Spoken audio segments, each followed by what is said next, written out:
your foot through your television screen.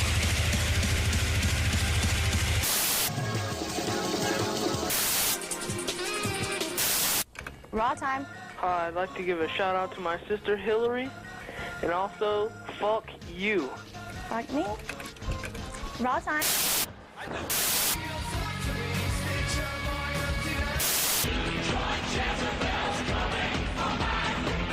Why, a big boost of confidence, a little more self-esteem.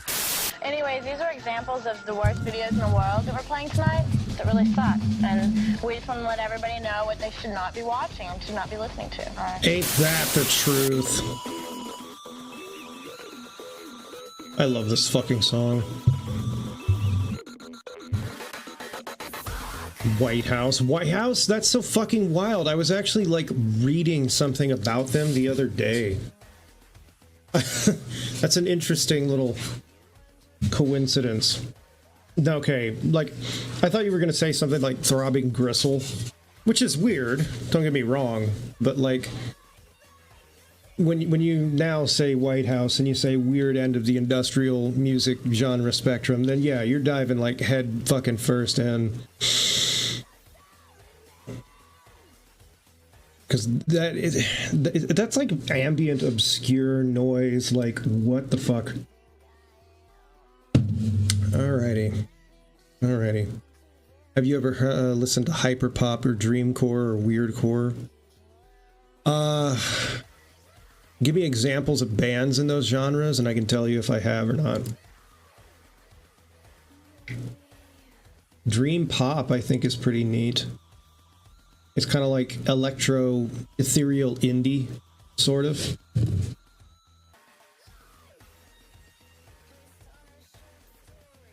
Shoegaze is very good, Christian Peck. I actually quite like shoegaze.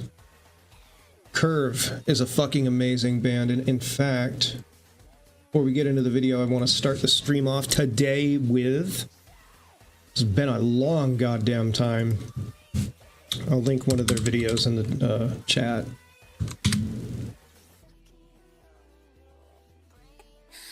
Alright, let's see. Okay, there we go. There we go. I'll link one of Curve's songs in the chat.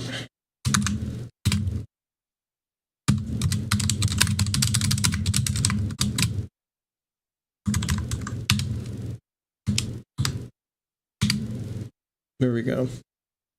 Team Sleep is fucking great. People sleep on that project way more than they ever should.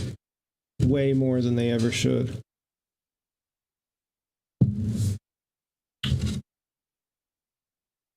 Team Sleep is like one of Chino's side projects. Chino from the Deftones. It's pretty good. It goes from either really, really hard or really, really ambient. Palms is another really good side project that he's done. Another really, really good side project that he's done. Would be Pogo and Kiro. Silent Hill. I guess then, yeah, I've listened to Weirdcore because I listen to the Silent Hill soundtracks, like, pretty regularly. Pretty regularly.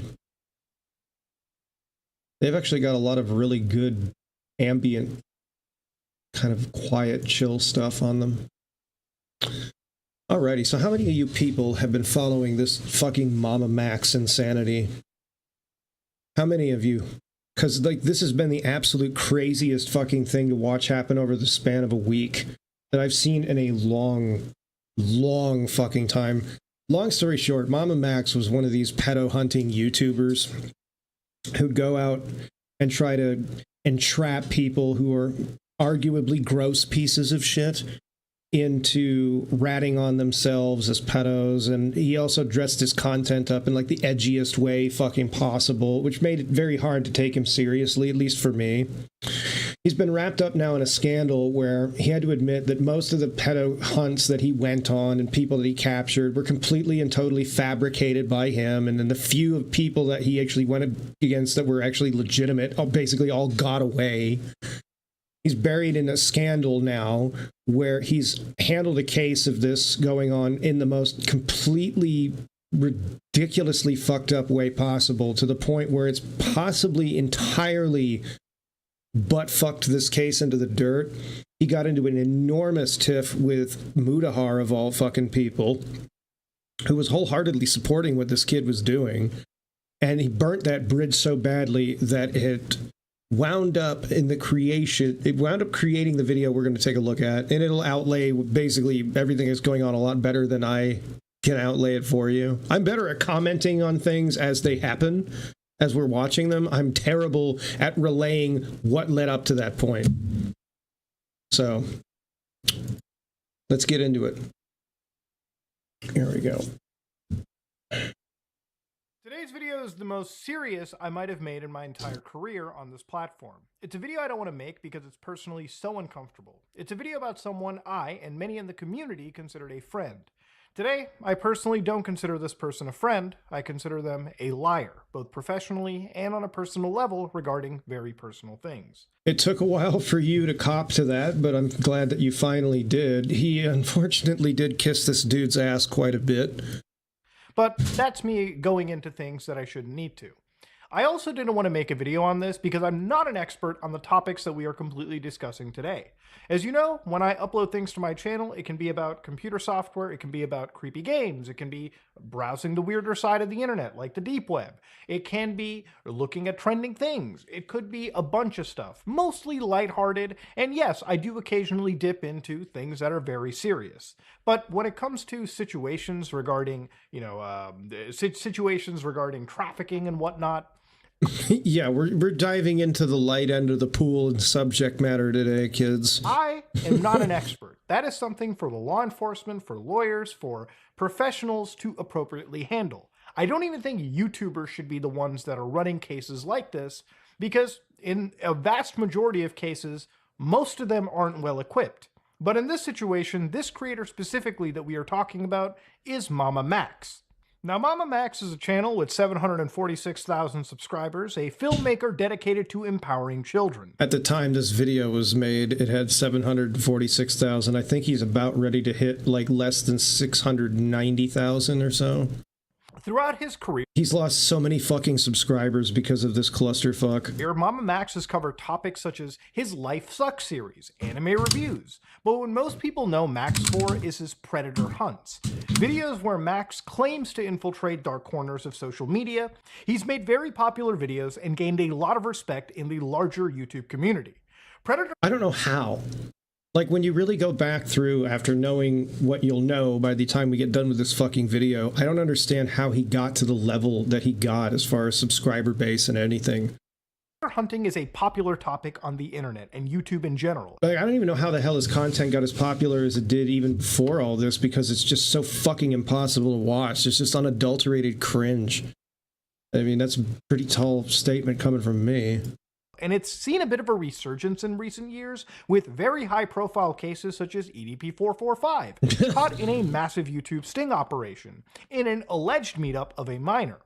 Nowadays, the predator poaching channels that exist are a dime a dozen, and a big fear of these channels that a lot of the community has is that in the grand majority, for clicks and revenue, basic investigative and evidentiary rules aren't met, and law enforcement in many cases is not even involved until well after the fact. Well, because these people want to fucking do it for the clout. That's really what it is. And it's caused a serious problem in letting actual evil people walk free because of technicalities and failing to follow basic evidentiary patterns. When in realistic fashion, if law enforcement was involved, these people would be tried in a court of law. That said, Mommymus has committed... I mean, you gotta think it is pretty fucking stupid to hold a YouTuber to any sort of standard. They're gonna do whatever scumfucky thing they're gonna do to get as much attention as possible. It's just par for the course with YouTubers, though.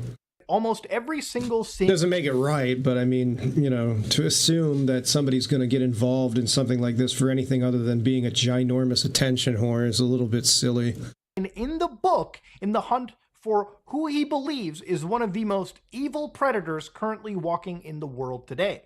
So why am I talking about him so negatively now? Because again, like I said, Max has recently made several videos, 3 in particular, making what I believe to be a mockery of these types of serious investigations. And it's because he's also a fucking phony. Max has covered a story he claims is peppered with human trafficking, cult worship, and brainwashing, and violent abuse. Topics that are incredibly serious. And him with his beard in this video right here. Let me make this a little bit bigger for you guys.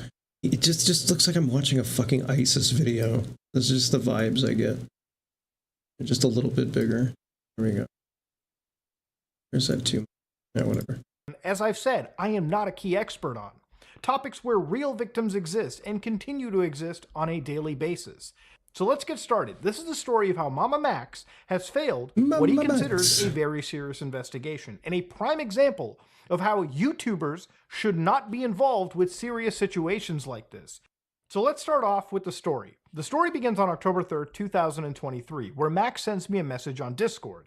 Hey Muda, I hope you've been well. I don't want to bother, but I thought you might appreciate a heads up about an upcoming project of mine.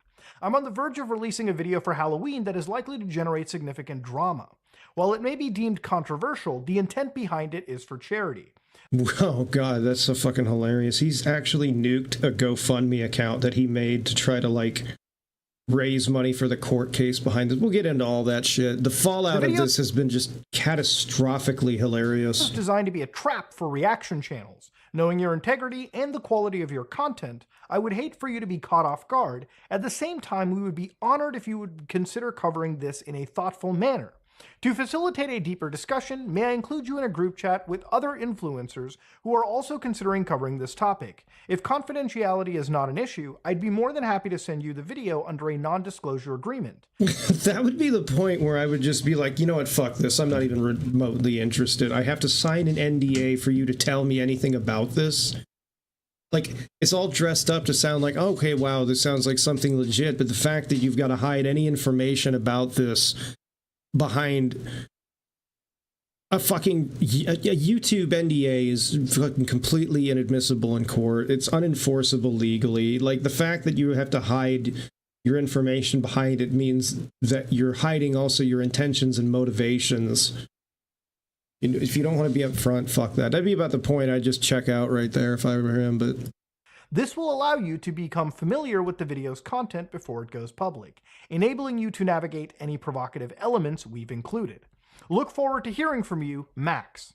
Now, to understand, initially I read this and said, I'm down to hop in, man. Good to hear from you. Hope everything is well. And again, Max says, it's good to hear from you as well, bro. I'll add you in a few moments. Hey, Muda, just wanted to know your current thoughts within the group chat. Now, if you notice the exact dates of these messages, you'll probably pick up that around this time in October, I was already busy with a massive investigation under our belt. In the following weeks from my response to Max, I would release a video on the completionist and further investigate that situation with a fellow YouTuber known as Carl Jobst. That was a fucking crazy situation. I was also in and out of the country for personal reasons, and I wasn't really able for anything else, I wasn't really available for doing anything. As you can assume during this time. So, like, what he did with Charlie is he tried to strong-arm this guy into getting involved with all this and then acted like somehow it was his fault because he didn't respond to him on his fucking timetable. I was mostly away from Discord, and if you really wanted to contact me, using Twitter to directly message me or calling me on my personal cell phone is usually the best tactic, which a lot of people in this scene, you know, if you need to absolutely contact me, have.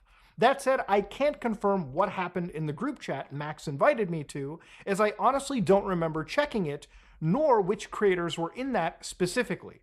So a few days after inviting me to this group, Max inquires and asks, Mudahar, it's been a bit since we've caught up, and I get that your plate is probably overflowing, but I wanted to touch base again. Sorry if our previous chats have been a bit heavy. These issues are really close to my heart, and that's exactly why we need to keep the conversation going. You've got a seriously powerful platform, and within your reach, we could really make some noise for the betterment of children's lives. Just a little bit of your This is so sanctimonious. Like, I don't understand how the fuck you could take this seriously. time could go a long way. No. Look, I get people want to stop pedophiles and all that shit, but I mean, if you've got to sell it this hard, you sound like a fucking door-to-door Jehovah's Witness. Sure to dive into the subject, but if you could spare... I'm coming at this too, like, from the perspective of now knowing all the shit that's happened, but even still. For a couple of hours for an interview, I believe we could spark some real change. Is there a time that works for both of us to sit down and talk for an initial engagement? A few days later, Max This is so corporate. This is like just such corpo fucking speak. says, I'm reaching out again because the voices of child survivors cannot be ignored. I've shared their stories with you because I believed in your capacity for empathy and action. Your It's like slowly getting more aggressive. silence so far has been disheartening, but I still remain hopeful. Your Please silence. understand, we are determined to be heard and will continue to seek influencers who have the power to do something heroic. Oh, Watching God. the attached video and acknowledging their plight is all we are asking right now. I hope you will not let us down. What is this shit? This us down. Who's us? We. Max is like doing this all as one guy, and yet he has to keep selling it as if he's got like a whole fucking team of people, which I do not for a second fucking believe. You know what's crazy too is if you pay attention to some of the language that he'll use and all this, and some of the stuff that he does. I mean, the amount of plays straight from the Odysee playbook, the parallels are just absolutely fucking nuts. There's so many. Now, obviously, the end of this, you can see that it becomes very apparent that Max is emotionally guilting me into speaking and promoting a topic that I haven't actually seen much concrete evidence on, nor do I know much about, because it doesn't publicly exist, at least the evidence as far as today, and also Gothstar says maybe the TikTok lawyer wrote it. Oh, just wait. Just wait until we get in how he actually fucking used ChatGPT to give him fucking legal advice, and then even said to this guy that it gives good legal advice. Like, you gotta... Oh, man. because I'm working on another Like, since my video on it, which nobody fucking watched, it's no big deal. I mean, you know, it's like... video the amount of updates of just how stupid this got and how under the radar the stupidity of it went has been actually crazy. for my channel as well. A very serious investigation that I have to be 100% on. Max sends me more videos that have since been privated, originally unlisted, and these videos, according to the time frame sent, I didn't see since, as you can imagine, I was preoccupied with my own investigation. How dare you have a life? You need to do things on my timetable. Why doesn't your life revolve around me? The next video he sends me was originally titled, "This is the greatest cancellation of all time." @Penguin0, #WeAreReal. The title in the original play was a play on Charlie's content, in which his descriptions are always, "This is the greatest blank of all time." And the thumbnail being Charlie initially had me worried that something nefarious was going on or about to come out on a close online associate, given the nature of Max's predatory hunting content. This video was never a cancellation on Charlie, but rather severe clickbait to draw eyes and then shift attention briefly to the story Max is covering. And God, this fucking editing. Dude, I am like a king of cringe and way too edgy for my own good at sometimes, but like, I can't even imagine like just unironically sitting there and filming some stupid fucking bullshit like this and wanting people to take me seriously. On cults, misinformation, and artificial intelligence in our world. At this time, I respond back. Max, I've seen your latest video and have caught up with this whole situation. I haven't seen the 5-hour podcast with Spencer, who is one of the victims. She has her own channel, where she posted a 4 to 5 hour account of her involvement and experience with this cult that we are going to look into. I am almost convinced this chick was just like the Ghislaine Maxwell in this whole cult situation. She implicates herself in being directly involved with some of the supposedly fucked up shit that happened with all this so much. Now, I keep saying supposedly in regards to this because there's still a lot of validity about a lot of the claims of stuff that's happened and that needs to be had, but the way that this Spencer person talks about it, and we'll see that in this video, it's just so fucking sus. It's so fucking sus. It's quite long, and I feel the story could do with a bit more structure. This is a serious matter, and I have no issues covering it. I would like the victims to seek proper restitution, but going it in this manner isn't the best. I would be down to talk further with these victims and analyze this evidence if their claims are as solid as it's being depicted. And at this moment, Max had literally called the person in this video. He wasn't alleging, he was actually materially accusing them of... On March 18th, 2016. Stupid voice. Spencer, A 16-year-old girl from Wiley, Texas, mysteriously disappeared, lured by the illusion of joining a supernatural family as a vampire. I was pretty fucking stupid at 16 years old, make no goddamn mistake, but I don't know that I was stupid enough to wind up in a situation like that, even if somebody was trying to manipulate me, like... On some random corner of the internet. She actually found herself ensnared in a dangerous cult led by a child predator posing as a werewolf god. The man had recruited hundreds of young children, subjecting them to sending CP, assault, and attempted trafficking. Almost 7 years later, Spencer and the other survivors shared their stories with me. This video serves as their scream for action against their perpetrator. Oh, Jesus, this goddamn fucking ad shit. We were about to get to the greatest fucking thing you'll ever see. Come on, it's not this. Fuck off. Gods. Somebody please show me a fucking ad block that works on this website so I can get rid of these goddamn ads.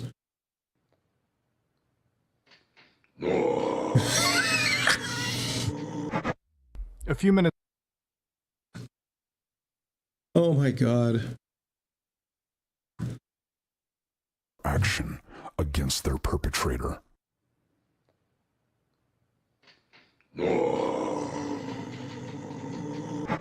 I've actually sampled that for one of my tracks. A few minutes later, towards a text scroll at the end of the video, you can see that he puts an entire full name, pinning those serious accusations on this person who is alleged to be this cult leader. So these were very, very serious accusations, which need to be matched with very, very serious, corroborative, ironclad evidence. The videos you produce don't damn Cameron. A lot of the screenshots don't punch hard since they're on screen for less than a second and lack the required context. If you want this person to be damn... Yeah, but that's pretty much by design with his videos. And attract the attention of a broader community, we need to sit down and piece this together out from beginning to its current stages. In a... Why did he growl like a freshman band kid? Because that's his feral roar. It's totally serious, man. Damning but digestible manner. The story has a beginning, and we need to start there. And that's where I'm going to leave these messages at, okay? Obviously, I'd communicated with Max privately about the situation. I mean, I can't get on him for the growl, though. I mean, like, my growls are probably not much better than that, hence why I'm not in a deathcore band. But as we are making this video now... Like, my metal voice has been pretty rough over the years. It's historically displayed. It's evolved into an entire miasma of complete confusion for people jumping in. And if you're confused now... just wait until we dig in further. Now, it's understandable that the story actually belongs to Max. Max was the first one to bring it to YouTube, and when you're making incredibly serious claims like he was making, they require incredibly serious corroborative evidence. You can't necessarily go to any YouTuber and tell them, hey, please say some of the most insane accusations you can make about anybody's character. And I don't know, man. There's some people out there that will just because they want the fucking money. Do that basically on blind faith. Yes, I know that he said to people that there is evidence locked behind an NDA, but if that evidence isn't publicly available, you literally are opening yourself up to a very, very serious claim from this person. That also said, making these serious... What game is this? This looks interesting. ...claims can only entice this person if they're actually, say, allegedly guilty of them, and it could cause them to go down and delete evidence so that if they know that they are under scrutiny or investigation... Ghostwire Tokyo? They might start actually getting rid of actionable evidence that can exist. If these people are potentially armed and this looks pretty neat. Dangerous, it could make them go above the edge, over the edge, and then actually cause harm to the people around them as some form of retribution to somebody online. And that's why you have to be incredibly careful. But Max doesn't give a fuck about that. Like, he literally will make statements encouraging people to go out there and actually cause fucking physical harm to the people that he tries to call out in some of his videos, which is like, dude, that's a good way to get fucking arrested if you get somebody killed because it was like your call to action that made it happen, dipshit. Can't be making claims Stupid. Unless you can... You know, like the 10 years I did the Onion shit, I did never ask anybody to go out there and just beat his fucking ass. What the hell? I don't want people going out there and getting themselves in fucking legal trouble for that, and I don't need the culpability of it falling back on my shoulders either. 100% Just stupid and irresponsible. 100% And I did that shit for like 10 fucking years. back them with evidence that would hold up in a court of law, let alone public opinion. But with that also said, I understand that evidence sometimes can't be perfect. Sometimes you can't have silver bullets sitting around. But if you don't have anything actionable at all, then it's best kept quiet until you do. But this is where Max obviously wanted to cover the story, make these claims, and the way that he presented them was rather odd. And this is where part 2 of this video comes into, where we look at Max's rebranding, known as God Cult. Oh, Jesus. This video, Brainwash Your Favorite Influencer, begins with a QR code and a text to the bottom asking viewers to send the video to large specific channels. He scrolls a massive disclaimer I need frame-by-frame analysis to read. 2 key points from this bullshit that I found interesting to me was when Max had signified that this was fictitious materials, when in reality this is serious allegations we're talking about. How is this a fictitious element, and why are we putting any of that into this video? Because this is crazy, and in Max's own words here, he expected people to just automatically understand that the framework in which his videos are put is all fictional. He talks about real things in a fictional framework. Like, what the fuck? Even if it is for He has no idea how to not shoot his credibility in the fucking head. Can we actually believe anything that you're about to say and the people that you're about to name? That's a pretty big point of contention, and one that we'll come back to round trip towards the end of the video. The other big part is when he starts pointing out that if influencers deny anything here in this, then they could be one of these following horrible things like internet predators, like human traffickers, groomers, so on and so forth. Oh, what a fucking projection. Which again is insane to put anybody What a critical of what projection. they're about to see, especially when they should be critical of what Max is about to post, into a severe camp just again for denying any of the contents that he's posted in this video. So anyways, Hey, he what's asks up, to Mr. send this Red? video to their favorite influencer to test them on their character. He guides through a tutorial on using the YouTube frame-by-frame keyboard commands to prepare viewers for a game. And he asks a series of questions. I actually had no idea you could go through videos frame by frame on YouTube, so I guess I can thank this guy for teaching me that. If It's a God new appeared thing. before you and told you to sacrifice a child, would you do it? Yes. What? Then he gives another long string of BS that I have to frame by frame analyze. Now you can read this for yourself by pausing the video or slowing down. I've slowed the footage I'm not going to do any of that. down by around 70%. So to understand the The one thing I will say is that he's not a bad editor when it comes to creating this sort of content. Like, he's not bad at throwing these elements together. They're just wrapped in this cringe predator hunting fucking package, and that's what fucks it all up. If he'd actually focused his efforts on just making this visual style for videos, he probably would have done a hell of a lot better. But of course, you know, this is YouTube. It's a cesspool. You can't ever have anything nice. actual stuff that he's talking about is humanity will end up destroying itself if we don't protect our children. Children should be taught self-sufficiency, and these are all noble things to say. He falls into a tangent about artificial intelligence and, again, misinformation. These are topics Schizophrenia. that come up throughout this entire series later. But I think the editing was Angry Slugs.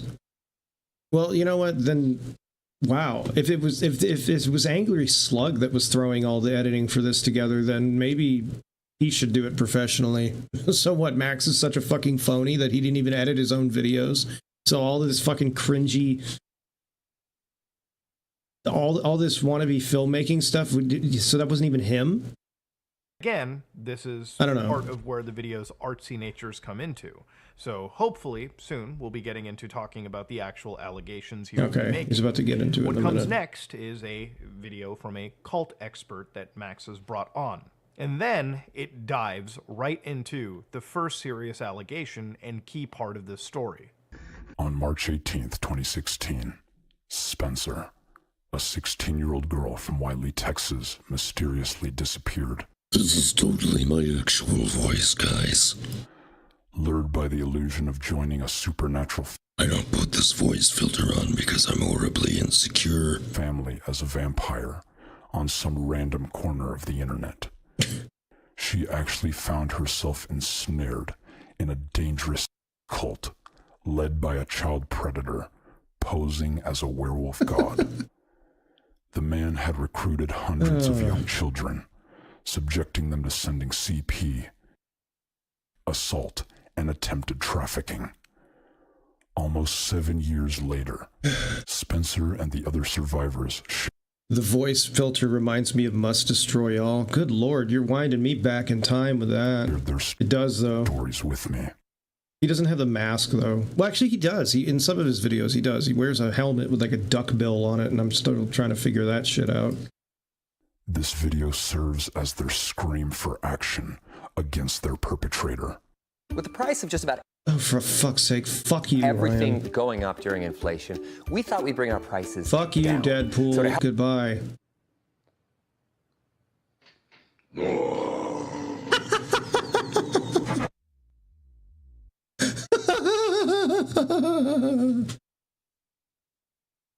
That's the last thing you see before the werewolf eats you. It's this fucking Spurg with fake vampire teeth in his mouth.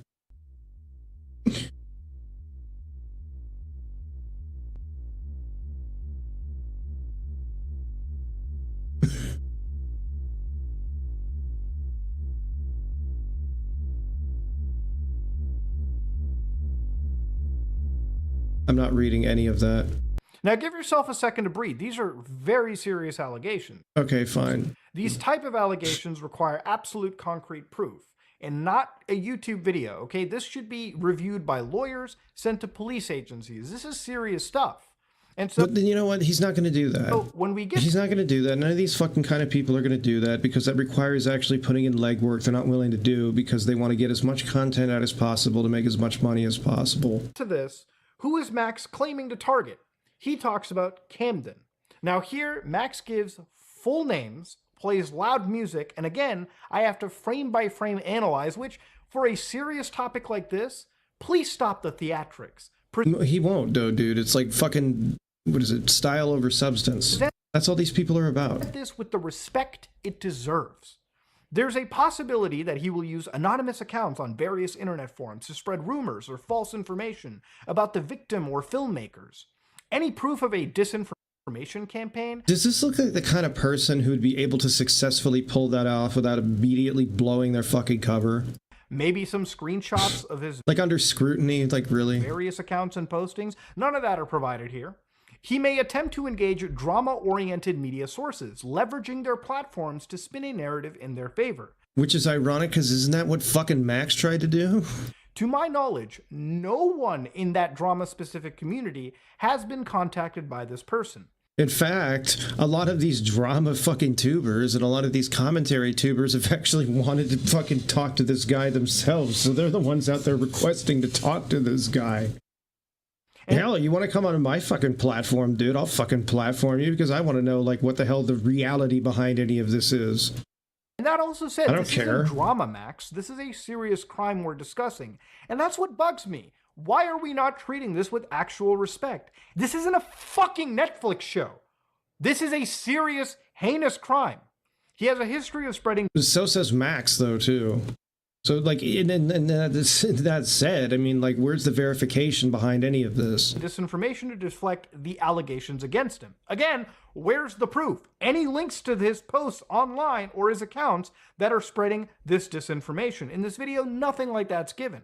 He may resort to legal threats as a method to suppress his story and silence victim.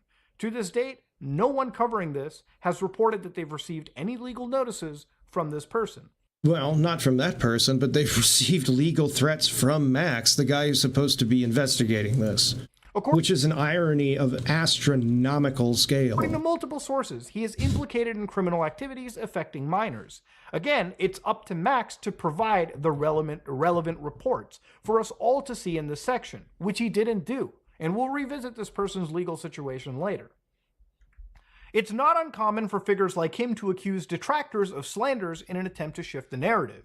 As of the time of me recording this, no one to my knowledge has been communicated by this person specifically. There's a possibility... You know what's fucking crazy is this is the guy who's being accused of all this fucked up shit, and he's handled it better than the guy accusing him of it, who's supposed to be like this completely objective investigator. The person who's supposed to be completely objective has been handling this like total shit. That he will use social media and other platforms to discredit us or make counterclaims to confuse the public. The individual, once again, hasn't posted publicly and about this to my knowledge. Max, you gotta substantiate these massive claims. That is your job as God, this kid's such a fucking zoomer, it hurts. A person delivering this story.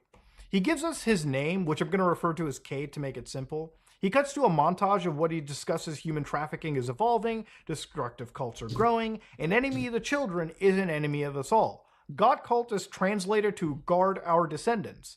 That's the cult. It's about protecting children.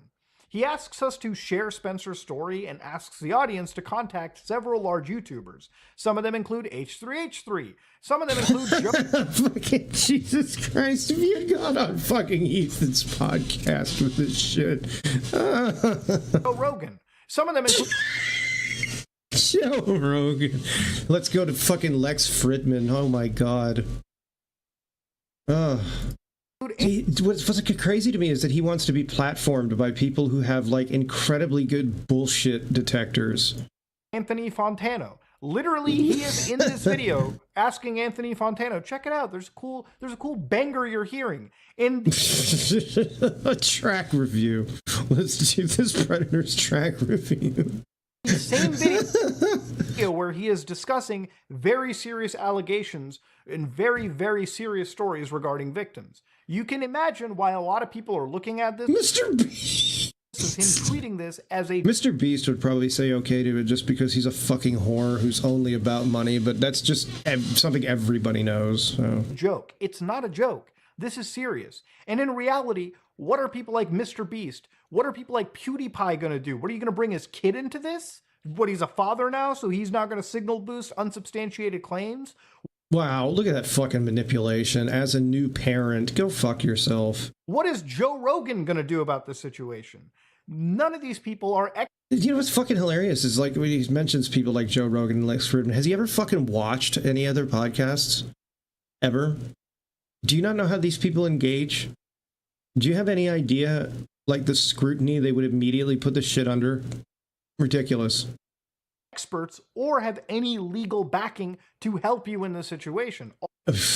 All they can do is make... Ethan and Gila are the kind of people who would fucking just clown on this endlessly, which makes me miss their old videos. Claims alongside you. Like my favorite video theirs was when they clowned on that fucking BitConnect guy. Which ultimately hurts this case more than it helps it. Now, I was expecting at the end of this video more explanation of how the case more than it... Holy shit!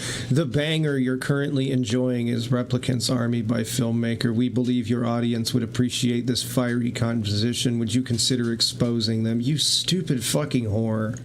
Get out of here. Trying to get... What the fuck? Now, I was expecting at the end of this video more explanation of how this person was a cult leader, or how they human trafficked Spencer. So far, we have her testimony, but no real hard-hitting, irrefutable evidence that corroborates that testimony that can at least be publicly shared. Max has already called this person a child predator. And I'm not a fly on the wall. What the fuck am I looking at? So I don't know if that statement is true or not. The only way to prove that statement is true is evidence, which Max has not provided publicly yet. How can a creator... I don't understand, like, what was his aversion to that either. He was just like, we're trying to protect the victims of all this, so I won't release anything. It's like, well, you won't validate what you're saying either. Creators stick their neck out and help when this whole situation relies on blind faith instead of facts. I worked on a case recently with Carl, which relied on us, not the same situation, mind you, definitely less serious, but it relied on providing proper relevant documentation to corroborate our accusations. Had I made those videos without providing... The only good Mr. Beast could do is clown on him and give all the profits to actual departments that support victims of trafficking. That would be the biggest W, though. Because one, it would, I mean, somebody with a platform as huge as his. I mean, Jesus Christ, I literally see Mr. Beast shit in fucking Target now, for crying out loud. Like, that would just be an absolute nuclear destruction of this guy's platform. Him doing that would actually unironically be a big W, because he has enough money to meaningfully support things like that. Documentation from, you know, the Internal Revenue Service, actually doing my journalistic duty to contact all parties involved on tape, then people would laugh me out immediately. Nobody would ever talk about that situation, and I would be a laughingstock. That is a situation Max is currently facing at this moment, and it's entirely of his own volition. Okay, so now that we've seen the first video, we went over it, the amount of evidence in this first brainwashing piece has culminated so far in one witness testimony, not part of that video. It's a 4 to 5 hour piece you can watch. And I'm not going to watch that because there's no fucking way I'm going to sit through 5 hours of listening to Spencer fucking rattle off a whole bunch of bullshit they won't validate. No supporting evidence to help corroborate the situation, no records of conversation, no travel documentation to show a minor at the time traveling across state lines, which is a very important thing, and he didn't even explain what this cult was. I don't know, I only know the name of this person, Cade. I know what Max is accusing him of, I just don't know of any supporting evidence to assist Spencer's testimony and accusations, even at the time. Which I want to stress, can be true. Again, I don't know anything in this situation. I was not a fly on the wall. But I want to know more about this vampire werewolf cult. So far, nothing tangible from Max has been explained. And again, that's and it's probably not gonna be, dude. A serious crux of this problem. The second video on Max's channel is titled, "This is what happened to Mama Max," a 25-minute video explaining the current trajectory of the channel and addressing criticism. In this video, he covers the history of what he produced, how YouTube tackled his racy uploads, and how he constantly shifted gears to YouTube's evolving climate. One of the big turning points in there was when he worked on the Kanye Quest video and found a group of friends in the horror community, in the dark horror community. And he found that a bunch of fucking orbiters. There was an alarming situation of predators in YouTube comment section searching for kids. And this is where Max claims... Welcome to 2014. You know, people on fucking 4chan's X board pointed that shit out back then. This fight would be headed. You know what's fucked? I wanted to start like a fucking paranormal discussion channel at one point, and that's actually a channel that is still out there but doesn't have any real content on it, and I was just too fucking lazy to really do any of this kind of editing these people do, plus I'm not very good at it anyway. And I was willing to cover this kind of shit way back then, in like 2014, 2015, and I sort of kick myself every fucking day for not really getting that off the ground. Hey, what's up, Chris? How you doing? Regarding the accusations he made the previous... Like... So none of the stuff any of these people covered, like, look at this creepy shit we found on here, none of it's new. Like the Elsagate thing, dude, people were talking about that way back in like I said, 2014, 2015. You know, the comment section, fucking weird codes that people would use. None of that's new. It may be new to these fucking Zoomers, but people were talking about it for the longest fucking time. This video, nothing really substantial comes in this one. And it's more of a response to the criticism that he's been getting on that last video, rightfully so. So I want to address some pieces of criticism that he has. Isn't scary. It's edgy 2010 era garbage. It's gross that Max is doing this thing where he pretends to reach out to other big YT channels in order to help victims, when in reality he's exploiting these victims to try and get views. Genuinely evil behavior. I see nothing wrong with that statement because it's completely true. Hi. Oh, fuck off. I'm Nicole Hockley from Sandy Hook Promise. I know this is hard to hear, but it's important. I'm not going to listen to it because, you know what? If I want to own an AR-15, I'm going to fucking own an AR-15. I'm sorry for what happened to your kids, but you're pleased to emotionally manipulate me into banning weapon sales in this country because of your personal tragedy isn't going to work on me. Get the fuck out of here. Genuinely evil behavior. Genuinely evil behavior is taking the conversation away from sexual predators who I have a pussy victimize children and making it about the YouTuber that covered it. Oh my god, what he did to Tommy C was just so unconscionable. Specifically because you don't like them. Your profile picture already speaks volumes about where you're coming from. If my aim were merely to chase views... He's probably seething now because he has his own dedicated fucking front page thread. I am in the absolute worst market of content creation on YouTube to do so. I am engaging in projects that require time, research, scripting, filming, and editing, just to get less views than everyone who is following the latest drama or trend. This sounds a little deflected to me because regardless of who posted that comment and what sites they could be affiliated. Friend got out of the hospital today. I'm in good spirits. Well, that's good to hear that they're out of the hospital. I'm wishing them the best. You are covering content that involves you hunting down some groups, investigating and bringing to light serious crimes. Regardless of how much of a filmmaker you are, these are real stories, and hiding behind a shield of vulnerable children when people question your nature just doesn't sound good. That'd be like the guy who makes like the Netflix documentaries about serial killers, and I think I mentioned him in my video about this, Joe Berlinger, doing what he does with those documentaries, but then just inserting a whole bunch of random fictionalized, sensationalized nonsense. You know, it's not only unethical, it's fucking stupid because you're leading your audience on to the point they can't even like tell the difference between reality and fiction.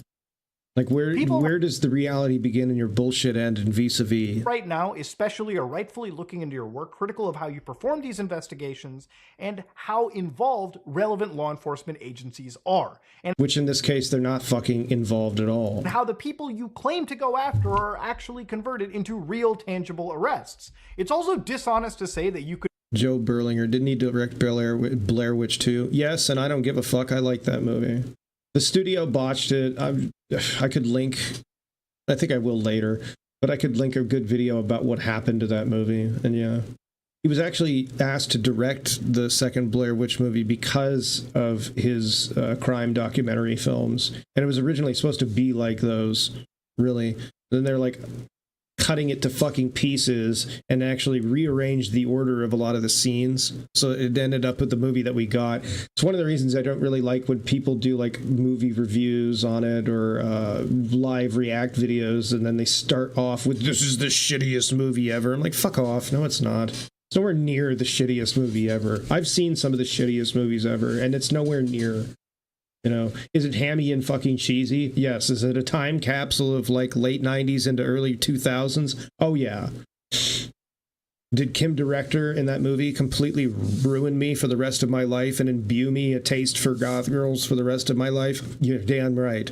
And so did everybody else who watched that fucking movie as a teenage boy, and I'm totally okay with that. Make more money when you are in a more profitable niche on YouTube. I get your videos are demonetized and the re-edited cut is so much better. Yes, it is, actually. I have a copy of that, actually. I have the re-edit cut somebody did where they put typo negative in the intro instead of Marilyn Manson. That's really the only significant change from any of the other re-edit cuts that that person did, but that particular one is really, really good. The organization of it is so much better. Restricted and gangbanged in the algorithm, but your videos have been massively successful, millions of views, and you built a following on the platform, which by the way is the hardest part of this whole game. You've also built a Patreon where your last reported figure was over 1,800 members. Now Patreon introduced a free... He was making like something like 20 grand a month on this goddamn thing. Free tier about 3 months. By the way, if you check the link in the description box on this, I have a Patreon. If you want to support the stream, go on ahead. Ago, according to this FAQ, but with a peak paid member. See, the money is going straight to supporting the stream. I'm not running a fucking scam of trying to like stop pedophiles or something like that. My pleas are not for emotional manipulation. My pleas are just support the stream if you want. Membership of around 3,341 members. According to this statistic website, Graphtreon, and based on the recent membership options, if you take just the minimum amount, $7.50 Canadian, which is around a little over $5. Let's make it 5. Zygote, embryo, even. You're looking at a minimum. What are these tier names? What was it? Fetus, baby? Jesus, what a fucking creepy shit is this? Paid earning potential before taxes and paid. His lowest tier was $7. What a fucking prick. Patreon fees of $16,705 just for the peak month, which ain't bad if you're only making 2 videos a year. People are putting money into your pocket thinking that it is going towards your fight against serious, serious bad people. And yet somehow I'm supposed to believe that this kind of shit doesn't totally go to the heads of these fucking people. Yeah, goddamn right.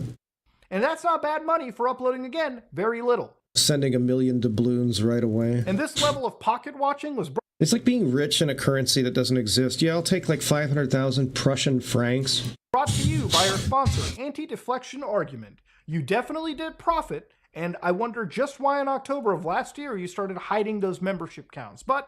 I should print that on a t-shirt like it's a real product. That being said, this was not a terrible niche for you financially, and you gotta admit that. Making subjects as serious as child and abduction brainwashing, and using them as mere window dressing to get noticed again because your YouTube relevancy is dwindling rapidly. Comparing crucial issues like child... Oh my god. Human... Somebody please take this voice modulator away from this guy. My god. As window dressing. And stop giving a fuck about these word censors on this website. It makes videos unwatchable. Imagine if like every other thing that came out of my mouth was like censored like that. It's getting to the point where like all videos are unwatchable because people actually care about this self-censorship nonsense. Fuck that. Oh, my video won't get monetized if I curse. Well, fuck you. Just make an outside donation source like what this asshole did with Patreon, and you can totally usurp having to give a crap if you're monetized on YouTube or not. It's one of the reasons I made a Patreon, so I didn't have to care about that. What are they going to do? Are they going to shut that down? No, because they have no control over what happens on that fucking platform. You can usurp that entirely. For you. You can drive people to your Patreon using your YouTube videos, and now you don't even need to worry if your videos are monetized or not. Diversification, motherfuckers. YouTube relevancy says far more about you than you realize. Months were invested collaborating with the survivor to ensure her story is portrayed in a manner that reflects her lived experiences and the gravity of her suffering. In fact, I could make a gravitational orbit joke. I don't know if it would be in good taste or not. The full 5-hour interview was uploaded to her channel instead of my own. Yeah, but why is also a video fucking of you dancing for 10 hours on her channel? Take the survivors seriously. Their story is totes legitimate, but also enjoy this video of me dancing in front of a green screen for 10 hours because this totally isn't to drive more traffic to their channel, to garner as much fucking money in the algorithm as possible. Come on, what the fuck? What kind of a response is this to a valid question? If you spent months researching this topic, then you would be able to present the narrative of Spencer with the best evidence that you can publicly present that would help build her case against this person that you have labeled a cult leader and child. She posts a 5-hour video of her interview and testimony on this situation, which is great, and I'm glad she gets to speak her piece. But let's not ignore that. This video is fucking unwatchable, by the way. That's serious. How I watched like maybe an hour and 20 minutes of it, and it was just misery to get that far. I'm trying to wait. You know what? Fuck this. I'm trying to like wait into this video to the point where he really starts talking about this person at length, but I can't. I'm just gonna get this out of my system right here and now. Coming from a family that was as dysfunctional as mine was, and having been around lots of very unfortunately toxic personality types as a result, dude, she's a pathological liar. Just the way she rattles off all the crazy shit she does about all the stuff that supposedly happened in this situation, and just the way it's all to the personal, and it's all just look at my trauma, look at all the fucking drama, please feel sorry for me, I'm the center of attention because people are feeling sorry for me. I've known way too many fucking people like that to ever really take this motherfucker seriously. They remind me way too much of one of my relatives who legitimately was mentally ill and a pathological liar. Like, I don't know how else to say. You kind of, if you haven't had experience with these kind of people, you don't know what I'm talking about, and I'm just not making a whole lot of sense. But if you have had experience with these kind of people, you know exactly what I'm talking about. require very serious pieces of evidence to corroborate them. We cannot work off of testimony alone. Like, I guarantee you, like, if I hadn't completely fucked up every opportunity I probably never had in the first place to interview this motherfucker, and I just led them with any particular subject, they would just go on about it the way they go on about this cult. Because they can just make up whatever facts they want to about it from that point forward.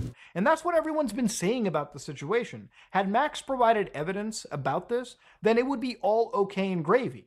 And that would be fine. But in this situation, he hasn't done that. But if talking head videos are the language that the internet understands, then let's speak it. So, last week, I released a charity video in collaboration with the survivors of a destructive cult that has victimized hundreds of minors. Despite its significance, it turned out to be the worst performing video on my channel. While I fully accept responsibility for the video's underperformance, I want to make it clear, before the video even hit the platform, holy fuck, Destiny's fucking even watching content about this motherfucker. Integrally involved. Nothing was done without her explicit approval. The wave of criticism by detractors... I'm totally not dating this chick. Even though she's like, I invited her to live in my house. It's about a narrative that is not theirs. I'm not going to disclose the fact she was a friend of my family for years. Tell reveals behaviors that aren't just unhelpful, they are harmful. Once again, he describes the situation as a destructive cult that victimized hundreds of minors, yet has produced no evidence of this cult even existing yet, any cult documentation, not even a name Max has uttered up to this point. And again, he's failed to provide tangible evidence of the hundreds of children. Again, this would be something you would have locked down with months of research before you would even produce these videos. It should be easy for someone who's claimed to actually have pedophiles, arrested. You understand evidence and why it's needed to substantiate claims. Max's third video on the topic was initially called "This is the greatest cancellation of all time," @Penguin0, #WeAreReal. Since then, in the backlash he received, he changed it to reacting to the reactions of the SSS Sniper Wolf's action. It's fair to also mention now that a lot of the disdain Max has for the community that he is preaching to is not responding to is because he genuinely believes his work is meaningful and that the attention at the time put towards SS Sniper Wolf and her drama regarding Jack's films was, something that people looked at more. Now, obviously, one topic can weigh objectively more in regards to the seriousness of the allegations mentioned. But SS Sniper Wolf was a pretty big story at the time, which involved a larger creator revealing the home location of another creator critical of them.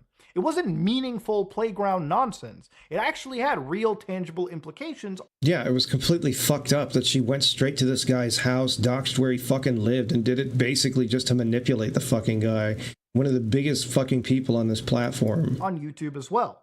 Anyways, the video... It's fucking crazy to me, too. The people that are most influential on this platform are some of the most immature, dumb motherfuckers you would ever fucking hope to encounter. It's crazy. Begins with a disclaimer, which now doesn't mention any fictitious elements. He hopes the video brings crucial eyes to topics such as youth trafficking, serving as what he believes is a guide to easily digestible content regarding these serious topics. He starts a parody of this talking head video showing a fictional creator covering lighter topics, but chooses to discuss serious topics as he cuts to Sniper Wolf. He looks like a fucking soy jack in real life. He cuts to Spencer, and then multiple victims calling for actions. He summarizes Spencer's story again and makes claims of a dangerous sex cult that is led by a werewolf god recruiting hundreds of young children. Where's the hard evidence? This is the part that really fucks me off, is that there's hundreds of people supposedly involved in this, and he's got 3 out of all those people so far to come forward. Where are the others? Now you probably realize that there's nothing that he's showing is necessarily hard evidence. So he presents new things in this video, except it's all hidden in between frames of this massively schizophrenic editing and incoherent garbage. Look, this is a serious matter. Please present it seriously. Leave this on for people to digest and provide context to what you're showing. So I'm going to go frame by frame and show you each and every single screenshot to show you exactly what he's shown. So he looks like a lame version of Dante from Clerks. one of the actual posts he shows is from Whisper, a social media app that promotes you to speak. And that's the thing too. Like Dante is a fucking weirdo in those movies, but like he's lovable. This guy's not. Openly and honestly. He's a fucking spurg and the worst kind. About yourself. It's meant to be this anonymous social media app that lets you post and share photo messages with text embottled on top of them. Here's the post where they're asking the reader if they're human. What? They want to learn about being supernatural. No, I and want to if learn their about age being is human. Between 11 to 18. Please message them. Now, while this is an alarming post, it would help if Max could try to, link this directly to Cade or, to any person and, bring this up the chain, explain the context. But without that context, it's just a screenshot that exists. The next screenshot he shows is from a messaging app, I assume Facebook Messenger, where it's cropped unfortunately, and I can't seem to get an identity of the parties. And also screenshots are incredibly tough, at least for me in most cases, because as you've noticed with, situations like Dream, where he faked DMs from Pokimane and XQC, and there were some people that actually believed this. It's easy to fake a screenshot. So again, the whole concept of just looking at a screenshot is tough, at least personally for me. Unless I can log into the account and refresh from the server, then things are different. But this is a cropped argument, and it's a clear argument between two individuals. One who appears to be reaching out to a person to explain reason to them, telling them that they're looking out for them. The other person says, Kate. I have trouble taking it 100% seriously just because of this goofy fucking font. I mean, I know you can change fonts on your phone, but like, that sort of opens the door to this being doctored simply because of that. Like if it's just standard straight off the phone, it's easier for me to take seriously because then I don't have to worry about it being doctored in any way, shape, or form. I don't know if that makes any fucking sense. It's not me trying to be nitpicky. The person Max is alleging to be this cult leader, of course, is stating they have one more time to bother his family before he tries to make a visit to Texas, implying this violent threat, and a response is, try me then. The next screenshot of a Twitter account called Camden exists, where the handle ID Black Angel is cut off. And using a Twitter advanced search for this, the account yielded no results, which unfortunately means I can't prove that this screenshot from Twitter even exists. And I also wonder why Max cut off the handle for people to look up on Twitter. The other mention is literally a public post from this Camden individual. Somebody tried to theorize that he set this up years in advance, and even though this guy is extraordinarily autistic, I do not believe he has the ability to be that fucking autistic. I think there was some legitimate... What the fuck? Getting sucked by Kirby equals raisin balls. What is the context here? How does this explain the cult? I'm gonna fucking put that on a t-shirt. How does this explain anything? This is why people are mad. He is presenting these screenshots like they're damning evidences, and they are not. He then shows like social media accounts that are on Snapchat of allegedly belonging to Cade, which again, what context does this add? What does this mean? I think in his dumb mind, this is supposed to prove the legitimacy of this. He then shows a social media direct message from, I assume this is the app Whisper. Correct me if I'm wrong. And again, if you read the chat, I was bitten by a wolf. That's how I became one. Can you show you in your form? Werewolf form? What's the context? What are we talking about here, man? Like, obviously this Camden dude is like fucking mentally ill, but is he also like disabled partly? Because he just sounds like a retard. This could be anything. He then shows like the Twitter account that belongs to Cade, and he actually gives a handle, but this account has been inactive since like, 2016, really. The next thing he shows is from a public Facebook account from Camden that says, suck it raw. Again, what is the context? Okay, I probably wrote suck my dick publicly somewhere too. Does that mean that I have done something nefarious or I could be running a cult? What is the context to these messages? You have to be able to provide them. Otherwise, people are going to be... Well, if you were to run a cult, it would be just basically you managing a personal fiefdom of really sleazy hotels somewhere. I'm not going to break that down. Confused. He then shows the only tangible piece of evidence in this. Nothing about nothing. Forget I even said that. For me, at least, where it shows Spencer and Camden together in a photograph, which proves that they've met in reality. He then shows more images of... I mean, yeah, she looks like a fucking child in that photo, sure, but so does he. He looks like he's random like 16. couples blurred out that I can't exactly identify, and he's also done a poor job of blurring them out too, so I'm going to add more blur on top of the blur. But what does this mean? What is the context behind some of these images? The only ones important to me are of Cade and Spencer, because those are the only people that he has introduced us to. He shows us one screenshot of sleazy hotels, slum tenements, yeah. Somebody, you know what I mean. I'm not going to unpack it. Making like devil horns in an Instagram selfie. And they tend to have the same sort of landlords and proprietors. Again, poorly blurred, but what is the context here? That would be if he ran a cult. That's who that was. Yeah. He's even blurred out the actual Instagram blurb, the little text blurb that even talks about this. What is the context? He then shows an image of a bite mark, which again, I have to ask, what is the context? Is Max showing this? The fuck? Doesn't even look like a bite mark. Shows an image of a bite mark, which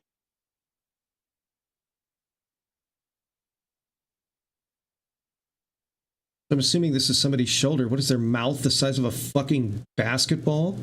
Which again, I have to ask, what is the context? Is Max showing this as a evidence of physical abuse? Without context, it could be anything. It could be somebody getting a hickey. It could be whatever. Max doesn't do this. He doesn't elaborate on what he shows. He just presents it as part of this flashy editing. The next screen grab is Charlie talking about Sniper Great fucking screen grab. Wolfe, which I assume is a jab because he tried to get Charlie's attention, but Charlie wasn't having it. He was busy, had COVID at the time, and just didn't jump into this. Stop ignoring Mama Max. Yeah, so here, you want me to talk about it a little bit? That rubbed me the wrong way. We talked like a month ago about like what he was working on in his investigation. And then apparently when I had COVID, he messaged me a couple times and I never saw it. And now he's taken that as me ghosting him and ignoring his very important mission. And it really rubs me the wrong way. Instead of just... He's jumping to the most extreme possible explanation for me not seeing it, which is really fucking cringe. That did make me upset. There. Yeah, that really rubbed me the wrong way. Charlie is such a YouTube god that saying something even as mid as that about the situation is enough to just completely kill your career. I had COVID, and I barely used Discord in the first place. It was a miracle I ever even saw his message to begin with. And then I spent 12 days not doing anything online in bed. And during that time... Charlie seems like a cool dude. He really does. He's one of the most genuine YouTubers I've ever seen, really. Have you ever heard any of the music that he makes? He has a band with this other guy called The Gentlemen. And it's fucking honestly really good shit. They just released an EP about, I would say, 2 or 3 months ago. And I fucking really, really like this stuff. It's really good shit. It's kind of got like an early 2000s sort of like new metal-y, like alt rock sort of vibe, but with really, really, really good production. There's some like Breaking Benjamin style riffs on it and stuff. And I was just blown the fuck away at how good this is. I had no idea he even did music. He's actually got a really, really good singing voice too. I hope he focuses on that a little bit more in the future. I mean, obviously his big draw is doing the YouTube stuff, but to like, I don't know, just like the quality of the stuff that he makes with it is like fucking way beyond, you know, a lot of other YouTubers that do music and stuff that are mostly known just for their YouTube shit, you know. But like, it was really good stuff. Apparently it changed his whole framing of the video in order to make... He also has a comic book company, publishing company. It's called Bad Eggs. Oh, I'll have to look into that. Is that what that the poster in the background is from? I'm not very up to snuff on the Charlie lore here. Make it like a Trojan horse of cancel critical because he didn't respond to my messages and ghosted me. So yeah, that did rub me the wrong way. Good intentions, but I did not like that. So then he shifts He's so fucking humble. it to the national... Then again, he's probably not really paid much attention to this. He's just really going by what he knows, but still. human trafficking hotline that gives statistics on trafficking reports. Again, Charlie just really seems like the kind of person who would just try to see the best in everybody. And I try to do that too, at least to a little bit more than I used to these days, but from the life that I've lived, I'm just imbued with too much cynicism to 100% be able to do it all the way. you haven't linked onto the trafficking situation. It's all been random screenshots without context connecting a story together that many people just aren't understanding. He shows one screenshot that describes how Kate told me not to. But you also want to know what your humble leader did to me? He convinced me to go to his house at the end of last August and engage with him. He told me, and I still talk to the guy that drove me there. I also almost got arrested for walking to his place at 2 a.m. one day because every full moon we have to have. And also, don't forget the miscarriages he made me induce. This is the only other piece of evidence or, conversation that... Dude, this has already been discussed to death, but she's trying to say that she had like 3 or 4 miscarriages in like a span of time that sounds like less than like 6 months, which is ridiculous. That doesn't make sense. Is pertaining to this. But, and I know you were just like a kid when this like fucking happened, but you could have just left. I don't know. I'm at a loss for this whole thing. Very serious topic. Everything else is insanity. So some people are so addicted to abuse that they just gravitate back toward it no matter what. But Max explains how his sister got him in contact. It's like their comfort zone. With the story, he switches the discussion to mass surveillance. Explains how the Charlie Sneeko situation was hysterical. His response was perfect. He's just sitting there with an AR-15. Evil market such as in a fucking robe. Forced labor and trafficking exists, which is true. But how does this tie back to the story of Cade and the allegations you've made? Again, it doesn't. Again, he hasn't provided solid evidence. He's just sort of thrown things on a dartboard, haphazardly tried to connect them, and made a fool out of himself. He goes on to this unrelated rant on artificial Sneeko is a fucking cunt. Intelligence and how it can be used to manipulate and exploit vulnerabilities. And after this, they have a call to Sneeko's honestly a fucking mentally ill lunatic, and I really wish the internet would platform people like that less. Influencers that they should use their platforms to become agents of change by platforming unsubstantiated claims, apparently. It shifts to this part where he chastises Charlie by showing tons of communications he's attempted to have. And again, like I told you, Charlie wasn't there at the time. He had COVID, and he was in bed for 2 weeks, unable to really, look into the situation. Jesus Christ. Now this video like reminds me of that scene from the fucking Cable Guy where fucking what's-his-face is just calling the dude's fucking voicemail like 1,000 times in one day. Video is like the final nail in the coffin. People really started losing faith, and I hope you understand why. Look, Max made a joke of this situation, in my opinion. He was brought this story, and honestly, it caused a lot of people who were already watching this raising serious questions on his character, serious questions on the validity of this case, and in response, Max didn't make any follow-up video to explain this case properly. Instead, he hosted these live streams, inviting all manners of creators. I even joined in, and I explained to him what I explained privately. Max, as you can imagine, has not listened, which is why we are here right now, to discuss this. If he does another one of these, I'm so gonna jump in. I'm so gonna jump in. That should have been delivered with seriousness and not showmanship. And I'm going to briefly go over the story of Spencer now and her interaction with Kate. Now, Spencer's story... If I do, too, I will fucking stream it as I do it. ...is the part that Max has been harping throughout the entire 3 videos that he's made. And the video that Max wants you to go watch is a 4 to 5 hour podcast from Spencer's actual channel. Now, again, if you are 100% interested in the complete accounting from her end regarding the story, I highly recommend you go check her video out. But the problem is, these videos that are this long are obviously going to have a viewer drop-off. Max understands this, I understand this, and if you've made YouTube videos for longer than a week, you probably also understand this as well. Who the fuck has time to sit around for 5 goddamn hours and listen to any of this shit? Reality is, Max has to be... I say that while doing a stream that will last hours about it. ...concise and explain the story properly. Now, in this situation, the best video I could find that concisely explains this for the audience's first viewing is by a YouTuber known as Slimebeast, who basically made the video, "What the f is Mama Max talking about? Werewolf Cult Simplified." And by all means, it's a pretty good video that explains how this situation was effectively about Spencer, who was a 16-year-old girl who met an 18-year-old Camden online, who was only found out that he was 18 at the time from Slimebeast's actual assessment into public police records. So of course, Spencer ran away from home to live with Camden, an 18-year-old person that she met.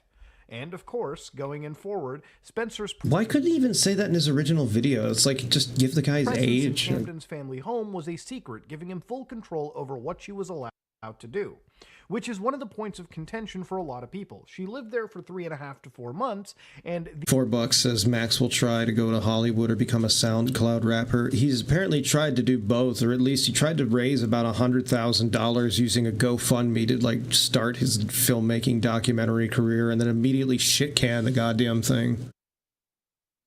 He donated like $10,000 of his own money to it to make it look like it was doing better, and then it immediately got shut down within like 48 hours. The mother, and it appears that other people may not have had an idea that she was there the entire time.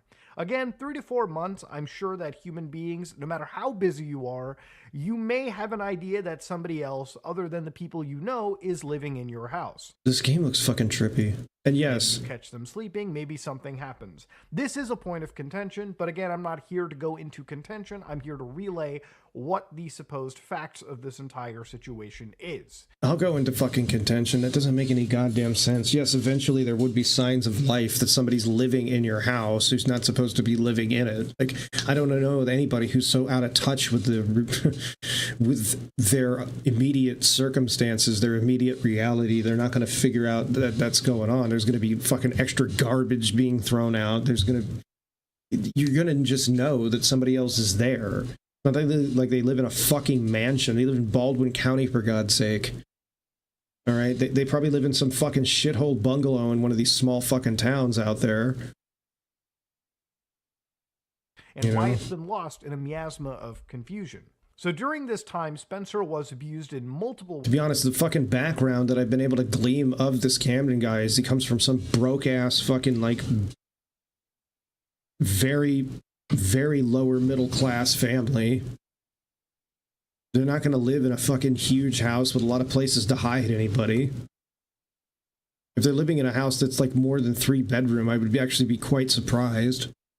Ways by Camden, allegedly, by her own account, which that is effectively the story. Camden had also tried to get Spencer to sleep with people that he had found online, allegedly.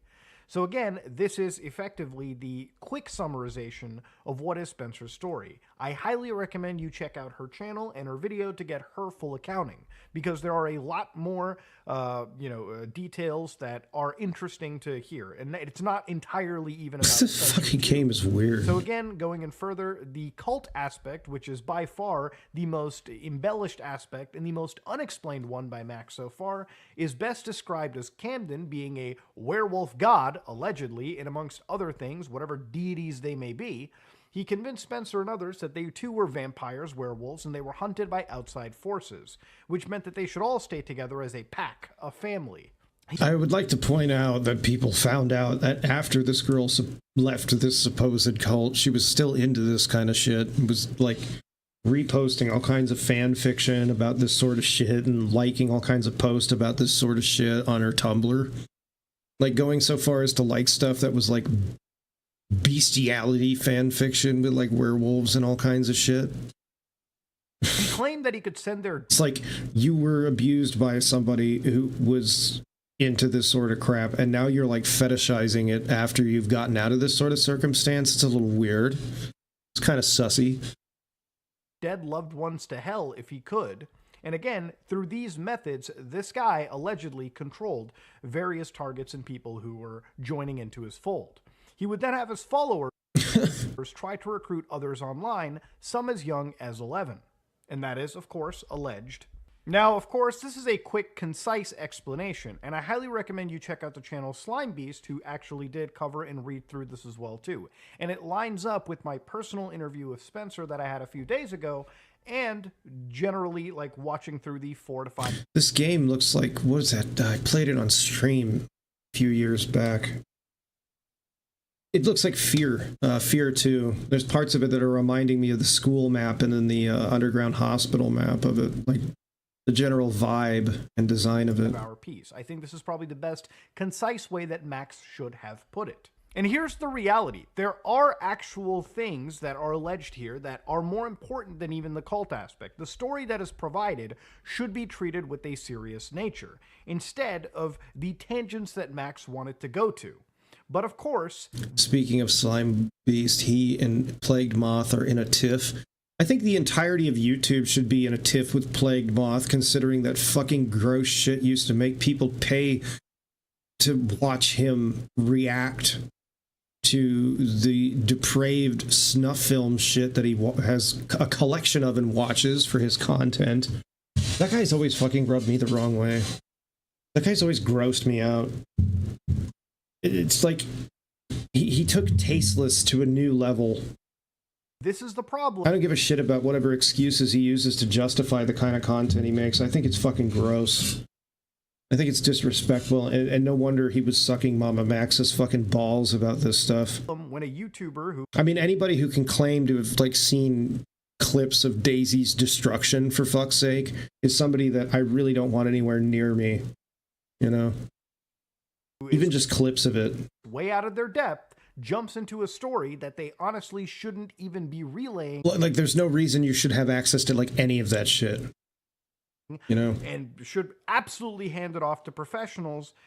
And I say that because, like, the circles you would have to travel in order to obtain something like that, just... no. At the very beginning, there is no excuse for this. This is purely on Max's screw-up that people are looking at the story in such a confusing manner. The other takeaway from this is Spencer's video is that Max was also apparently being investigated by the FBI. A failure of Collin County Police is what you would say. I don't think it was the police, because like I said, I went through Trafficking 911 and they handed it off to the FBI. What is Trafficking 911? Like, when I did my stupid Onision shit, like, I made a report, I got my documentation, all the fucking T's crossed and I's dotted, and I submitted it.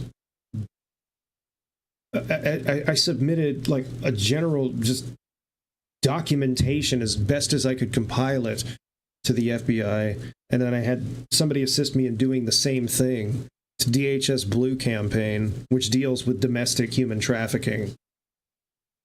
Like, I didn't call Trafficking 911. What is that? The FBI never responded. That's interesting. I literally got a card on my front fence from the FBI. He says he literally got a card on his front fence from the FBI. They didn't even bother contacting you. No. That being said, we also need to establish that Max had a fucking mega.nz folder. That's kind of like a Google Drive folder, just on a different platform. And it was seized and shut down for containing exploitative materials because his fucking dumbass was compiling that shit, and he didn't realize that there are digital hashes that are attached to content like that that flag internal security systems for data hosting platforms whenever somebody uploads that kind of material to them. It's just like putting himself out there as somebody who understands how all this shit works and that he can hack YouTubes and all kinds of dumb fucking cringy bullshit, and had no idea that there are data hashes within this kind of stuff, which not only flags the website that you've uploaded something like that to it, but then by default they automatically legally have to turn over the fact that that was on there and who the account was attached to over to the police and proper authorities. Spencer nice going. Also brought victims, and I can't stress this enough. She admitted that she went on social media apps and started to form connections with people that could be as young as... What was the operation? Like, did he tell y'all, like, go to... Sorry that the audio on this is so shit. Mr. Filmmaker doesn't know how to fucking do anything right. These places and... So my particular recruitment style that he also encouraged others to do it this way too, was to go on Whisper and post about, oh, hey, if you want to join a family dynamic and be a part of a pack, hit me up on Kick, you know. Why would you ever fucking admit to doing something like that without a lawyer present? Or like DM me and then we'd give them the kick. So, there was one time he did have me lure a girl like physically. Why the fuck would you ever admit to doing something like that without a lawyer present? Now, that said, I'm not qualified to be speaking on these situations. Like, like, no wonder the FBI put a card on your fucking fence. Because again, without evidence and without properly understanding the story, I don't know the proper accounts. That's for Max to detail and describe. If he's not putting in the effort, how can he reasonably expect every other influencer in the world to put in the effort to interview and understand and then make claims on cases like this? Now, what you're about to hear is a portion of a call that me, Max, Spencer, and another YouTuber by the name of Nicholas Diorio had when interviewing and This is fucking wild. This whole call needs to get dropped. confronting Max about the situation. And while the first hour of that call was more centered around Spencer's story, the second hour of this call was more around Max's demeanor and his actions regarding this investigation. And there are quite a few bombshells in here that we personally feel are a little too irresponsible, I guess, if you wanted to put it lightly. Max had actually revealed to us that there were portions where he didn't even properly vet and timeline all of the evidence. I guess the challenge for me with showing the evidence is I personally have not been walked through the evidence besides Spencer's. This is your case. You should have. Survivors in the server, not all of them are as active as we would like them to be. Obviously. Are you harassing them about that then? Just the same way you harassed all these other YouTubers? A lot of them have trauma. They talk about it, and that it's hard for them to actually just sit down and speak with me. But that's why I've been just asking the general public to please be patient. Like, there's a lot of things we need to wait for. I am just trying to... See, if that's the case, why didn't you just fucking wait to do anything about this until you had all the facts instead of just blowing your load immediately about it? Get the word out that this is Camden Gerard Davis. This is what the accusations against him are. And it's also...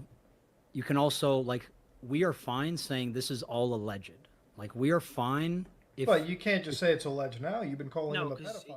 Yeah, 100%. Yeah. It's not. I'm fine doing it because I trust them.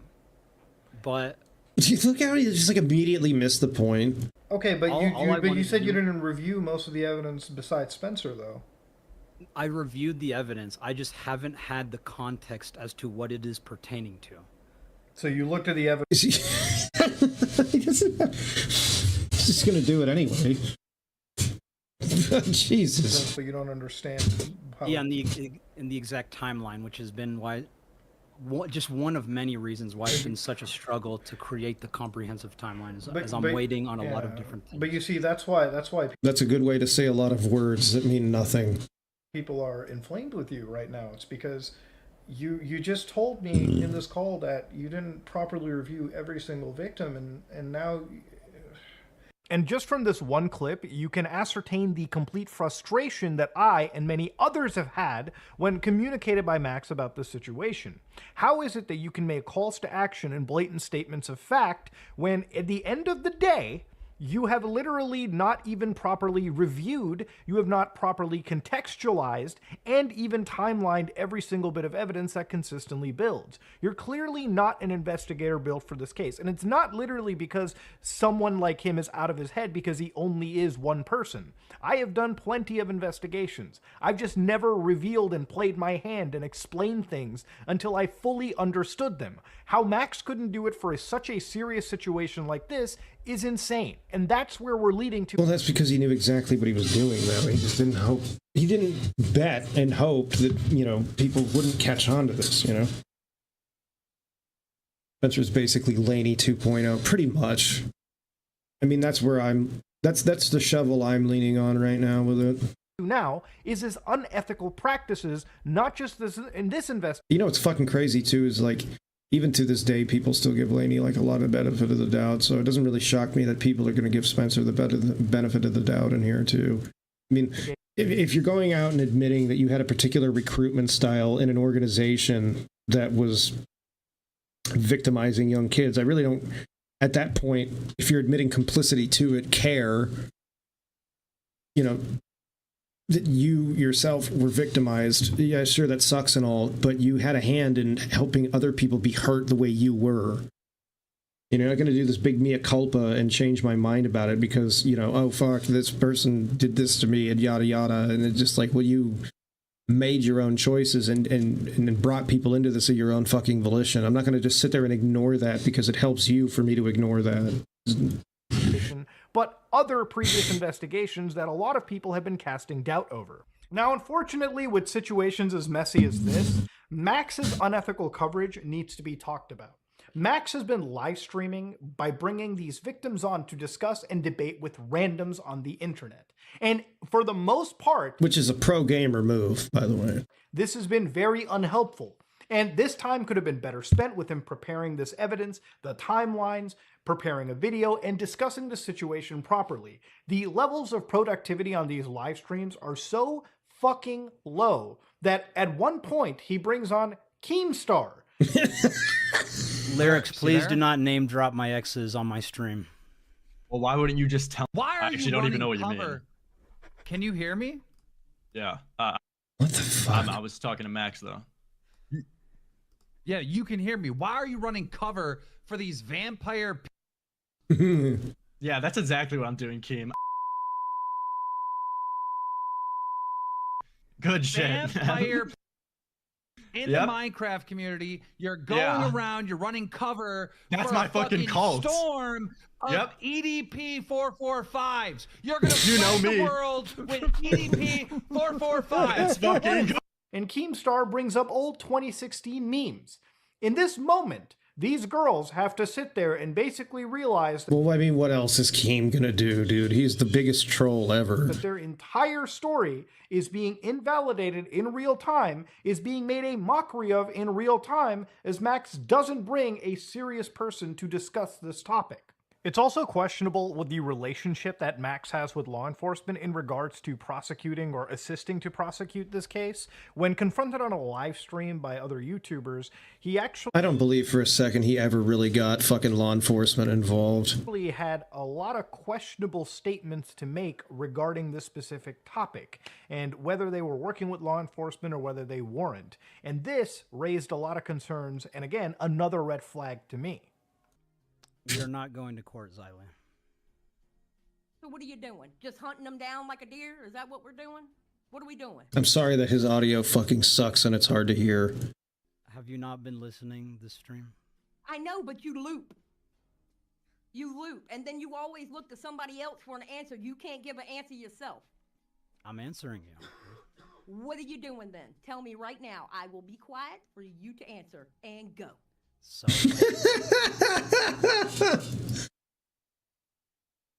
Oh shit. we reached out to the lawyer. He told us it would not be beneficial to pursue a case against Camden Gerard Davis because he likely does not have substantial assets. Basically, he's saying that they reached out to, if it's hard for you to hear, I'll just reiterate what he said. He basically said they reached out to a lawyer and it wouldn't be beneficial for them to pursue a case because the guy didn't have substantial assets, which, you know, furthers the point, this guy's broke ass, you know, which fucking shocking, you know, but given the accusations that this dude levied against him, like, why the fuck are you even remotely concerned in pursuing him for money? You should be taking this to criminal court because the guy is supposedly a fucking pedophile cultist who's running an organization that victimizes young kids and forces them to do all kinds of crazy fucked up shit. I wouldn't even be concerned with getting money out of it. So he I mean, I've mused this before, but it's like, are you in debt? You desperately want, and it sounds like you desperately need money. Are you doing all this to like dig yourself out of some fucking hole? Recommended that we You're making $16,000 a month. I mean, Is this like a training day situation or something? Did you get in debt with the Russian mob or something? I'll go in person to report him to the police station that is in his jurisdiction.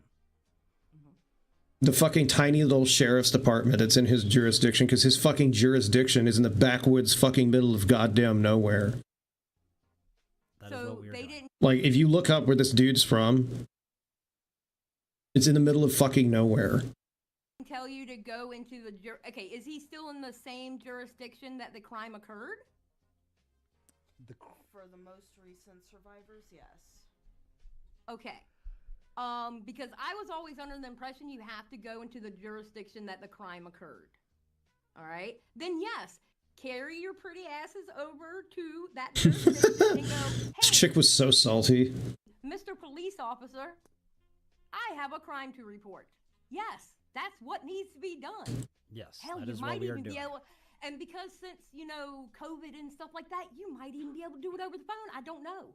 He did worse than what Vincent Nicotra did. Vincent Nicotra just completely butt-fucked any sort of chain of custody of that laptop, and yeah, he did try to benefit off it by shilling his own really stupid platform and whatnot, but this motherfucker is trying to, like, make money hand over fist off multiple people's accounts of being victimized. And I mean, that's like, yeah, sure, Nicotra is a fucking cringe lord for what he did, but this is like so far and above, beyond that. It's fucking wild. I don't know. Because I've only dealt, because I know you're in a different state now. You know what I'm saying? But I've had to do it. I've had to do stuff like this before. On my own accord. But yes, you need to go to the police of the jurisdiction of where the crime occurred and go, hello, Mr. Officer, can you help me? Yes, that is what we are doing.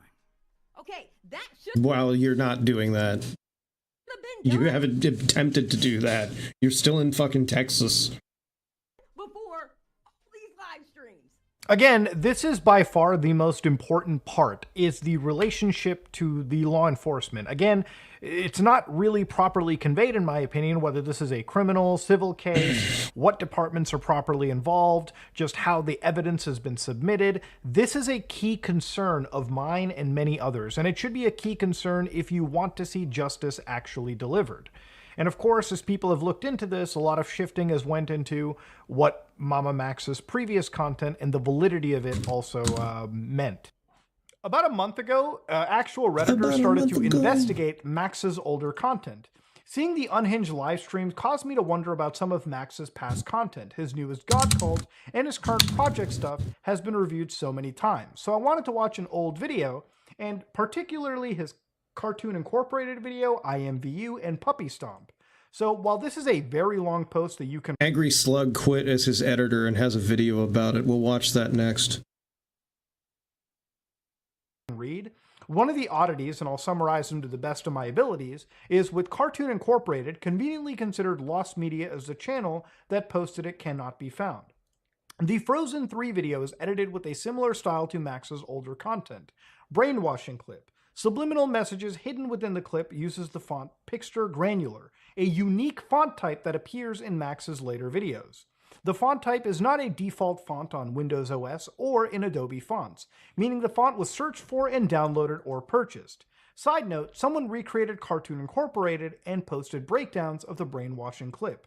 What is the likelihood that Max shares the same unusual font with something he happened across that literally no one else can find? So I love this kind of weaponized autism. Editing style also seems similar to his old video intros. IMVU. It is implied in the video that an account under the name Casey was exploited by Pablo Sunny. Remember that name.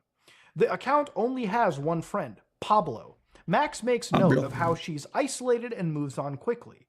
Max supposedly finds the YouTube account owned by the same person by image searching her profile picture. The image is from Naruto. Now, how could one reverse search and find that specific YouTube page?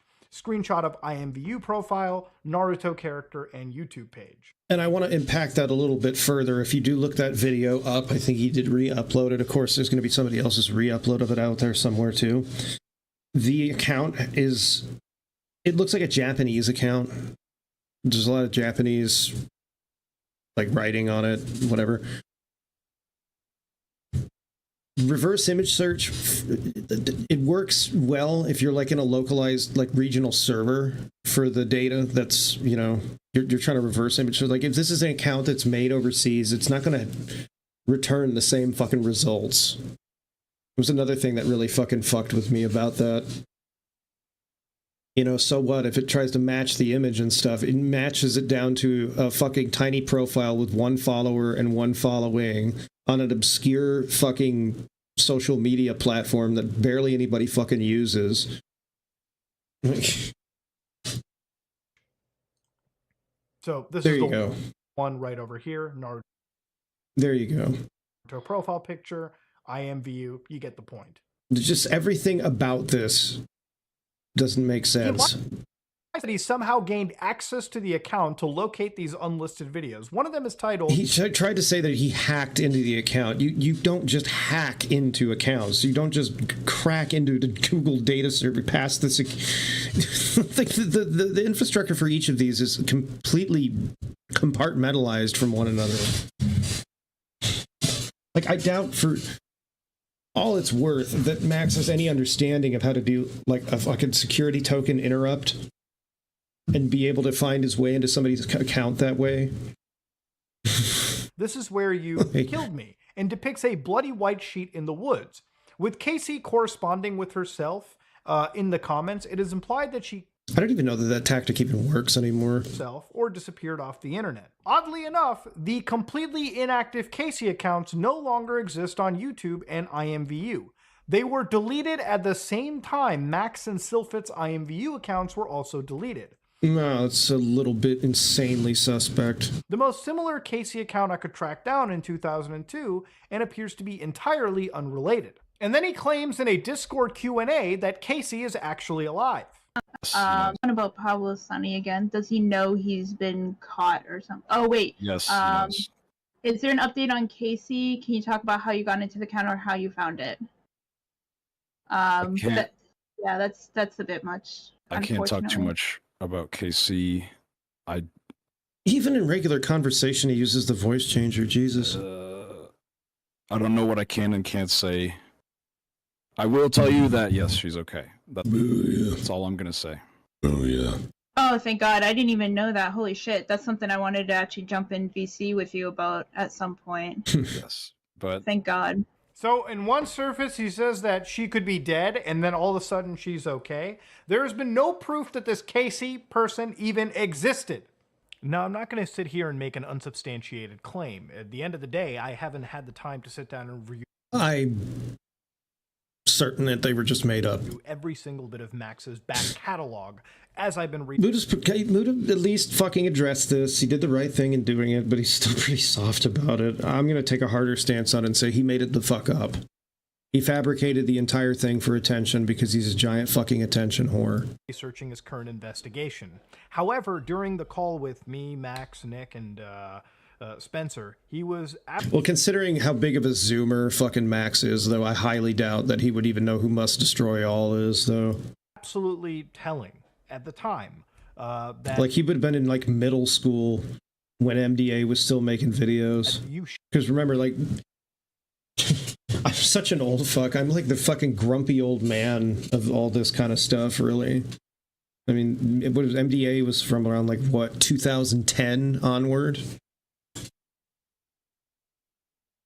Shouldn't really be taking a lot of... And fucking, I think Max graduated high school in, like, 2015 or something like that. This content. Like, this dude is literally a fetus. Seriously, it's meant to entertain. By comparison. The facts are often embellished or at least simulated when it comes to producing movies, which I think is really ethically damning when it comes to producing content that... It's ethically retarded. Like, when you're talking about the kind of stuff you're talking about, to, like, mix fiction in with it at all is just automatically going to kill your credibility. It's all about hunting down children or, you know, pinning a lot of these crimes. Yeah, I did it. I think it's Robert Cassio. Or implicating a lot of these public services on cases like this. So recently, people have been saying that your investigations kind of skew the line between fact and fiction because they're finding things that you've created as context for the video. I think people are pointing to the Discord server that you were an admin of when you were showing it. the lawsuit that you changed the name or whatever.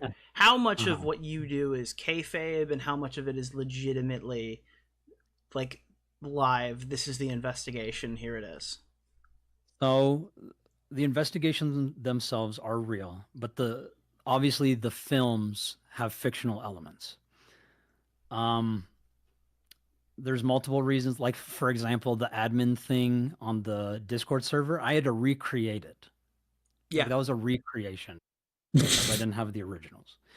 The IMVU thing. And what's nuts is you didn't think to just point that out. It's like, when you watch a documentary, it says dramatic, recreation. Like, there's a reason they put those fucking disclaimers in there. I wasn't. I don't know why people are saying like it's a film. Like I am presenting it as if it were to be real, but I didn't think people would take it as that. Like, but wait, you hunt pedophiles. You don't think that people are going to think your videos are real? So that's the thing. So I thought my audience was dumb. I didn't think they were that dumb. I want everyone, when you watch my video, to assume everything is fake, except like when I show a face and what they're doing. Again, what a kick of brain move. Again, why are we interspersing fact and fiction when it comes to incredibly serious stories like this? Because if you were just straight up about it, it wouldn't make as much money. Look, I'm not here to say if Max is definitively faking his stuff or not. People definitely have their suspicions. But the thing about it is if you're admitting that you don't want people to think your content is real, how can you honestly take the responsibility to cover serious cases like this when you are admitting that, yes, my audience, if they watch my videos, I don't want them to think anything is real unless I show this person's face and make serious accusations. Look, either all of it is real, because this is supposed to be an investigation. This is not some movie, okay? This is not some fictionalized media. Even media that does dramatic recreations is following facts, okay? If that's the content they're trying to produce. If the content they want to produce is making investigations where they are going after the darkest corners of the internet, people have a very reasonable expectation to believe it's real. So again, with Max's former content coming into question, that also shows you that maybe questioning everything that Max shares is probably the only way to go now. If the man is willing to fabricate some things for videos, and again, in a call that we had with Max, it very much is apparently the fact. He is not above, actually. So this is an interesting part of the situation. We actually know about the Pablo Sonny stuff at a closer heart. So I had a call with Max alongside Nicholas Diorio, Spencer, the victim, and of course him in a Discord call a couple days ago. And inside this call, he actually claims that he doesn't know if anybody has been arrested. Have you ever gotten someone arrested? If I have, then I don't know it. But you'll put yourself out there as if you do, with absolute certainty that it's totally happened. You went on my podcast to tell me that you've got someone arrested, and it was because of your video, just to be clear. Watch this fucking backpedal. Would you like to re-answer that question? I've been emailed stuff like, hey, you got this guy arrested, congratulations. You went on and you said, this guy was arrested, it was because of me, it was because of my video. And you told me that 2 years ago. It's kind of egotistical of me to say. That was this whole thing is egotistical of you to do. My video that did it. I don't know that for sure. God, why do all these kind of cocksuckers have the same sort of smarmy... Ugh. But then you just sleaze. You said recently that he fled to the Philippines. So was Sonny ever arrested? Pablo Sonny? Did that ever even happen? Yes, he did. All we know is that his last location we picked him up from was Mexico. Nice going. Whether he fled to the Philippines or not, we don't know. We just know he has family there, and that's the most likely destination they would go to. Just so then why would you say it like everybody's, for one, all Filipinos have fucking family back there, okay, but like if you don't know definitively, like why would you even intimate it like it was definitive? But he was in like he was arrested. That was Pablo Sonny. I don't think so. I think he got away. You're so fucking amazing at this, dude. Dude, what the If he was fuck? Yeah, if he was arrested, I have no idea. Why did you tell me he was arrested? You said Pablo Sonny was arrested and my video did it. Why did you lie to me on my show? Do you have a clip of that? Yes. Oh my god. It's in something Yeah, I've been send it. currently editing. Dude. Yeah, send it to me. He's expecting Nick to be like so fucking stupid. This is. Okay, give me 2 seconds. Did he ever have any experience with YouTube at all before deciding to start his channel? Did he know at all that people who do this shit have just been around doing this kind of shit for years? We've seen it all. And that when people try to pull a fast one, like, oh, could you show that to me? I'm not aware of that. Like, are you kidding me? Like, having been on this platform pretty much ever since it was, like, conceived, I've seen this tactic so many fucking times. I think there's even a video on YouTube. Actually, He really expects these people to just be absolutely fucking retarded. can you just jump in the screen share? I'll just pull it over. Because somebody I've archived been it. here. Yeah. I guess I can hear stuff, but I can't see Perfect. anything. That's all you need because the visual is a drawing.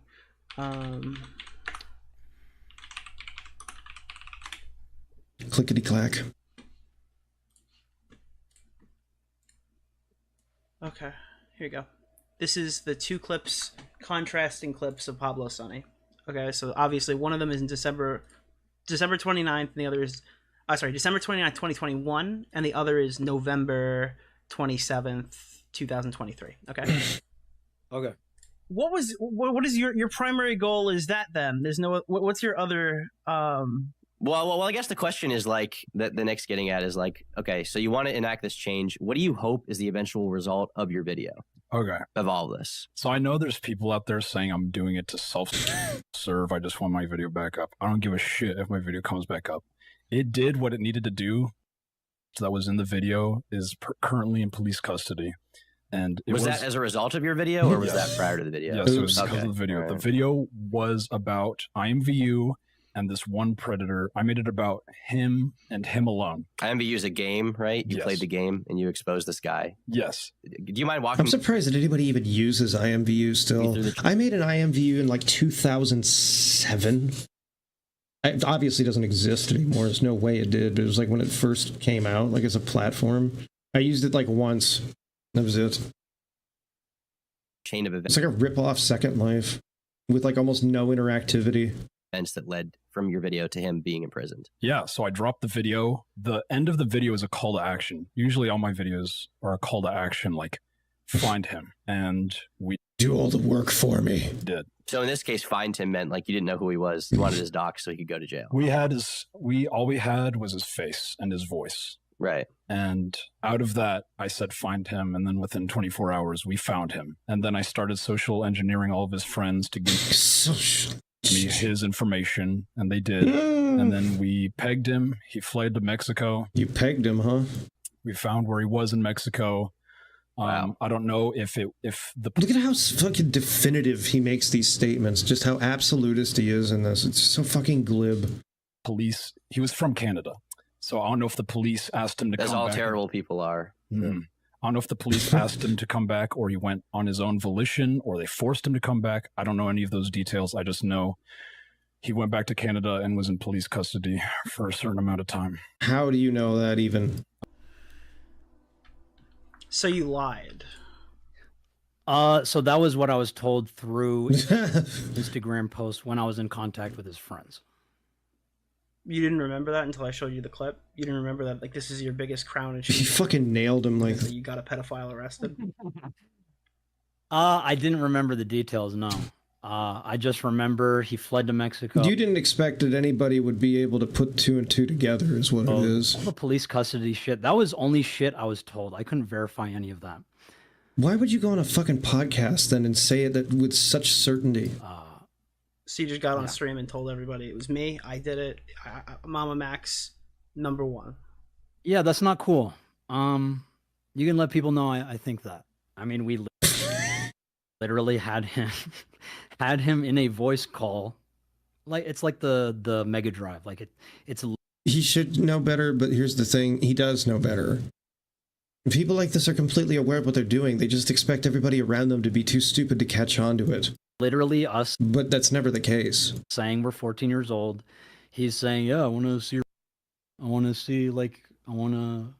want you to ride me and shit like that. To what he thinks is a 14-year-old. And we verified that by telling him, like, I don't know, I'm young. I don't know, I'm only 14.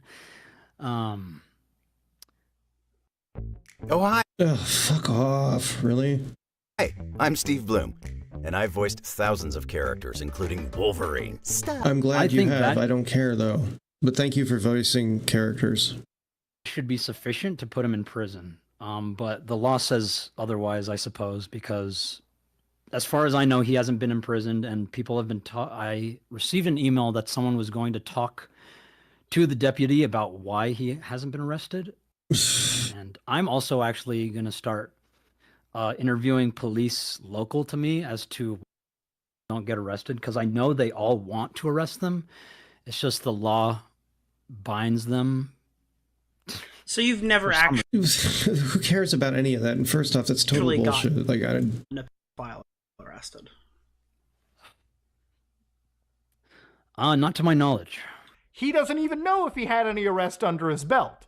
So for a person to blatantly lie about this kind of shit, this very serious stuff is obviously things that are going to bring every single aspect of his character into serious question. Now, he fails to tell the survivor story in a proper manner. What really also burns me is Max's incompetence to using actual proper research. He literally brings ChatGPT and believes that it can provide legal advice. This is absolutely insane. This is the wildest part of it to me, really. Oh, not ChatGPT, bro. Okay. So. Oh my God. Look at what I just sent you. Can testimonies, if they're enough for multiple people, count as evidence in court? ChatGPT is just... It doesn't matter. The fact that he did this... You sent me a ChatGPT prompt, not a fucking legal definition. I mean, we can argue legal semantics all we No, want. we're not arguing lawyers. semantics. We have to look at exact definition, Max. This is the problem with this situation. You're going in with evidence that can't be 100% corroborated. You're going in with allegations as an evidence. Courts would laugh you out. Are we talking to your lawyer, ChatGPT? Yeah, right is this now? your? Like, Is this what the fuck lawyer? is Like, going dude, on? This is Max's legal team, GP&T lawyers. Like right here, bro. Come on, you can't. You know, if I make a video on this, this is what I have to work with. How do you honestly think I can take your side logically? If tomorrow I was like, oh, where's Max getting his legal definition? Oh, ChatGPT. By the way, ChatGPT has also been getting fucking dumber over the last few months. I mean, come on. It actually has too. Judge and like ChatGPT, apparently it's like plateaued, where now it's like it got like really good, but apparently like the models that they're loading into it are serving to make it like just dumber, like geometrically dumber. Find a witness statement credible. They can charge or convict you of a crime based solely on witness testimony alone. That is from BergenCriminalAttorney.com. Okay, well, that's nice and all, but that's totally circumstantial, and you have to have an enormous mountain of evidence against you in those circumstances for that to fucking work. Just word of mouth alone. I don't give a shit, like, if somebody's fucking lawyer website says that. The reality is that's just a ridiculous fucking statement. Y'all can look it up. Show me that. Show me what. Show me that. Show me that definition. Show me that definition, not the ChatGPT. Why'd you not bring me that one? I am giving you multiple. Give me that. Give me the one from the legal definition. Why'd you bring me ChatGPT? Link me that right now. We'll read it together. ChatGPT understands the legal system. Now, Max, you're a fucking retard of the highest order. ChatGPT is just a fucking... I don't even know how to respond to something that fucking stupid. I don't even know how to and of course, in one situation, Max was also in ChatGPT just repeats an enormous amount of stuff that people have put into it. Own controversy with various ex-relationships of his life, which if Max believes that accusations are evidence or allegations are evidence, behavior can be evidence, then all these 5 girls that were bringing allegations against him, Max might be what they... Why is it the jump from fucking millennial to Zoomer was just so catastrophic to human intelligence? Why did IQs drop off so sharply in the span of like just 10 years or so? Claim. These allegations were brought forward by the victims, but organized by someone named Magnetar. Now we know what the GPT stands for. Genius Protect Prosecution Team. A boyfriend of one of the victims at the time. Max outed Magnetar as Anthony and accused him of pedophilia. Say why? Anthony, Haley's boyfriend, Magnetar on YouTube. The one who published this video on me.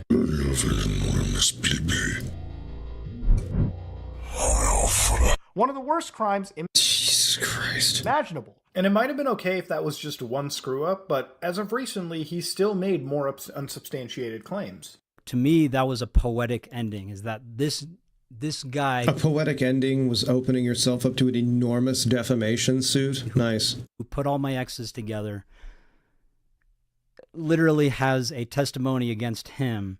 And not only by one person, it's supported by multiple people. And there are now news stories coming about that he was sneaking... That he was sneaking, that he was sneaking into his high school as an adult, eating lunch with freshmen. So? But you're trying to... That sounds like something you would do, really. You're trying to use other people, that there was multiple people coming out against Magnetar to try to bolster your argument. But there were many more people who came out against you. So You locked a girl in a fucking hotel room and sexually assaulted her because she friend-zoned you. Without evidence, and although Did the you have burden evidence? of proof was on was your them, I provided the evidence. Oh, I really don't like that he likes to talk over people. That really makes me want to break my foot off in his ass. Wait, what was your evidence against Magnetar?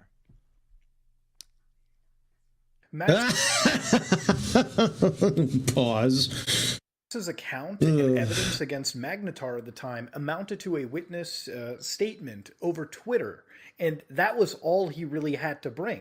He made a serious allegation, and even then he followed up in his video that he wasn't going to continue investigating because there wasn't enough actual evidence. But I've not made a video on him, despite wanting to. What the fuck does Obama have to do with this? All these years, because I do not want to harass them, and I feel this is not enough evidence to build an entire case against him. So you're just going to go out there and accuse him of being a pedophile, even though you know you don't have any evidence, or even enough evidence, really, to say that he is. I have not, and will not until we have more proof. Max made an unsubstantiated claim against Magnetar without sufficient proof, showed a bunch of his photos, gave out his full name, place of work, and basically ruined this person's life. Now, look, Jesus Christ. I have no idea what the truth of this situation is, right? But what I do know is Max made an unsubstantiated claim, and I made a very severe mistake of not looking into this at the time and giving a friend of mine a serious softball at the time. In reality, I talked about this on an episode of our podcast, and without intention downplayed a serious situation, not just for Magnetar, but for some of Max's ex-girlfriends in that situation. And for that, I'm beyond sorry. If you call someone a... That fucking bearded guy that was in that clip really quick, the white bearded guy that was in that, really pissed me off in that fucking podcast. I've known Max for years. He didn't really seem like somebody who'd do any of this crazy stuff. Fuck you, you dumb shit kicker. You don't know. This is one of the things that really need to point out too, is that none of you people fucking know this guy, okay? You know of him. You're like an acquaintance. You don't know this guy worth a shit. All right? This is one of the reasons he plays you all as a bunch of fucking marks, because he knows that you don't know enough about his real character, the willingness he has to employ all these scumfucky tactics that he does to sensationalize and fucking fictionalize a lot of the stuff that he talks about, you know, well enough, just to the point that he just gets away with it, and you defend it because you don't know this motherfucker, and he knows it.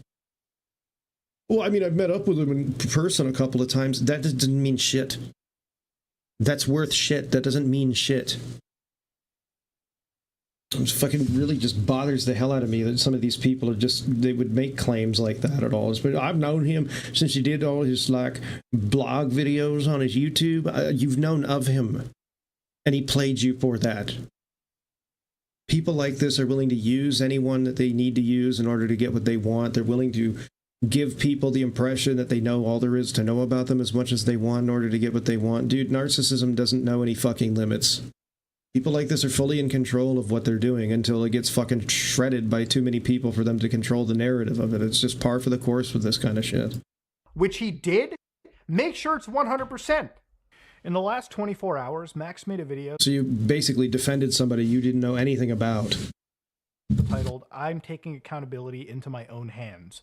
Now, there's a few things I want to address from this video because for the most part, in my God, he looks like fucking shit with that beard. my opinion, it's mostly him not really taking any accountability other than for basically bringing Charlie You guys saw my fucking response video to this, so into I something don't need to repeat myself. that he never needed to be in the first place. There's two things I want to address from this that really drive me insane.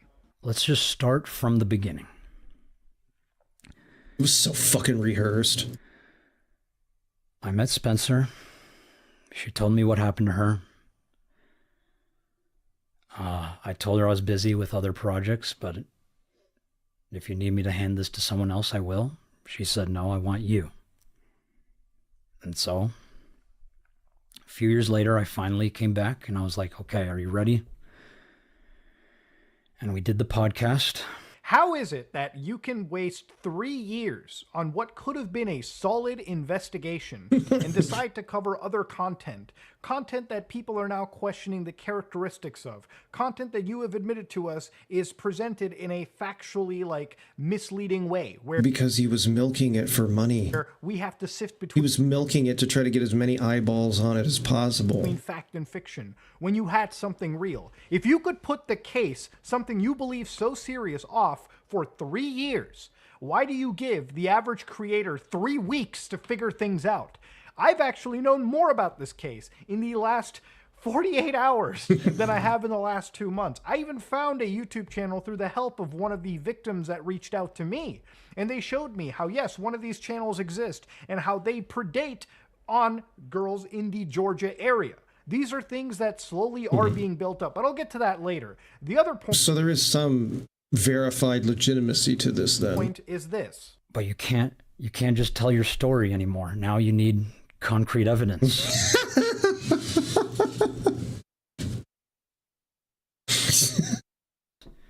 Yeah, isn't that a big pisser? Now you need to go to law enforcement. You need real evidence. Multiple times. Now you need to consult with lawyers. You can't just make up whatever the fuck you want. Like, we can't just listen to survivors when they're screaming for help. Get a job. Oh, fuck off. Thank God they're skippable. I get it, they're gonna be ads on Muda's fucking videos, whatever, but I mean... You do need evidence. This is such a misleading thing by him. Yes, I get it. People do listen to survivors. There's nothing stopping the story of survivors being out there. You have put it out there. 4 to 5 hours. But beyond putting a story out there, if you want people to join your call to action and start going after and publicizing somebody who you are calling some of the worst names imaginable, then they need more than witness testimonies. They need corroborative evidence that can actually seal the deal or make a reasonable case against somebody. This is not some podunk crime we're accusing somebody of. This is the worst possible crime that somebody can commit. And everybody, including you, needs to have all of their T's crossed and I's dotted. This is a massive concern. Yes, we live in a world where evidence is also required alongside the story that is provided. And well, that's too much for Max. He wants to live in a world where you can just take people at their word and you can decide their fates based on that. That's just how the world has... I wonder if he just... I wonder if he was reincarnated from having a previous life in the Soviet fucking Union. Always worked, and how the world continues to work. It's one of the reasons why you were able to exonerate yourself and people didn't just blindly believe the allegations against you. If we lived in your world, Max, you would be one of the guiltiest parties imaginable. With that said, though, this video He has main character syndrome, so his plot armor would have actually seeded him as totally immune to it. is getting on long enough, so I want to kind of touch upon one more clip that I'm still actually trying to process. Well, I'm asking why you did not directly contact me, but contact us only in public stream. Let's see. I contacted you November 27th. You- Max, I've seen your latest video. I've Spencer? caught up with this whole situation. I have texted you. What it felt like seeing him on streams. You went on with Tommy and Lyrics Jesus Christ. and are sitting there talking to them when you literally haven't spoken to the other survivors. Also, I want you guys to listen to like these noises you hear in the background on his video, because it sounds like he's playing around. Somebody said that it sounds like he's like trying to load a gun and sound like all intimidating by doing so. So I'm just gonna back this up a bit. That Hey, what's up, Francesco? I'm still actually trying to process. Well, I'm asking why you did not directly contact me, but contact us only in public stream. Let's see. I contacted you November 27th. You- Max, I've seen your latest video. I've Spencer? caught up with this whole situation. I have texted you. What it felt like seeing him on streams. You went on with Tommy and Lyrics and are sitting there talking to them when you literally haven't It sounds like somebody's pulling the slide rack on a fucking pistol. spoken to the other survivors. Hold on. Can you put Max on for a second? I'm right here. That was snaky as fuck, dude. Oh, I'm coming after you, Mudahar. Stand back. I'm right here. That was snaky as fuck, dude. Oh, I'm coming after you, Mudahar. no, Stand I back. Stand back. literally Spencer, can didn't you even tell him what say it. you felt? You are literally just a little Because snake it hiding literally. behind her, dude. That's Can you disgusting. listen to me? Can you listen to me? It was Do I have to feed you first? so fucking heartbreaking hearing Muta sit there and say that, oh, if this is fake, then I'll gladly put money towards Camden's defamation trial. So will I. Yeah, if it That is fake. If it's fake, if this was all faked, then you know what? People should support this guy. But it does sound like there's some validity to these claims. It's just that you assholes had fucked up people's ability to take it seriously so bad. What do you want people to think? It's on you two fucks. I thought you said it's fine with saying it's allegedly. Now all of a sudden, It's there's real? There's no like. That sounds like either somebody playing with the slide rack on a fucking pistol or somebody putting rounds into a magazine. And if that's the case, and he's trying to like be all intimidating while they're yelling at him, like he's Mr. fucking Big Badass, that's the most cringy and hilarious fucking thing ever. What are you gonna do? Are you gonna shoot him? Other side of the story. How do you feel? How do you think that it makes myself? Listen to and him in the other background. survivors- How do you? Real? Like, no. Listen to this little bitch in the background. Saying it's allegedly. Now all of a sudden, It's there's real? No, there's no like other side of the story. How do you feel? How do you think that it makes myself and the other survivors feel when you're saying that? It is okay to think that, but you're going All the other survivors besides your fat fucking ass have actually come to Mudahar on their own volition, and they've also fucking started to disavow you and this shithead. publicly and saying that to everybody else when you haven't spoken to the others. I'm just trying to understand, why would you do that without talking to us? Because he fucking doesn't have to, that's why. He can make his decision to, like, have the agency to speak about this any which way that he wants. Why does it have to go through you? Who the fuck are you? I've spoken with Max. Max is your representative. Max is supposed to be the one bringing the story across to everyone. And yes, if in the case that everything is actually... I love that he's just keeping us cool through this. Why is it Why your is it my job? job? Because you're the one who's... I guess it's your case, dipshit. Why is it my job? Because you're the one who brought it to people's attention to begin with.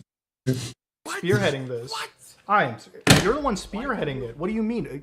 Fine, give it to Spencer's channel. Spencer, you upload this whole thing. What? It's the fucking person who's running the investigation. Oh my this is You your investigate case. this as well, and you haven't. Yeah, why are you putting it all on me? Like, Why are you putting it on me?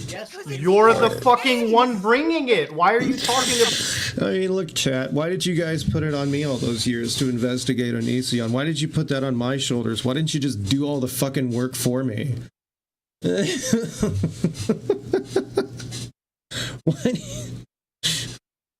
Absolutely, I am the first one. Yeah. I do not want to be the only one. I'm the only one. Well, then you are the only one. You have. We'll deal with it because you're the one who brought it to people's attention. Do the fucking work, you lazy piece of shit.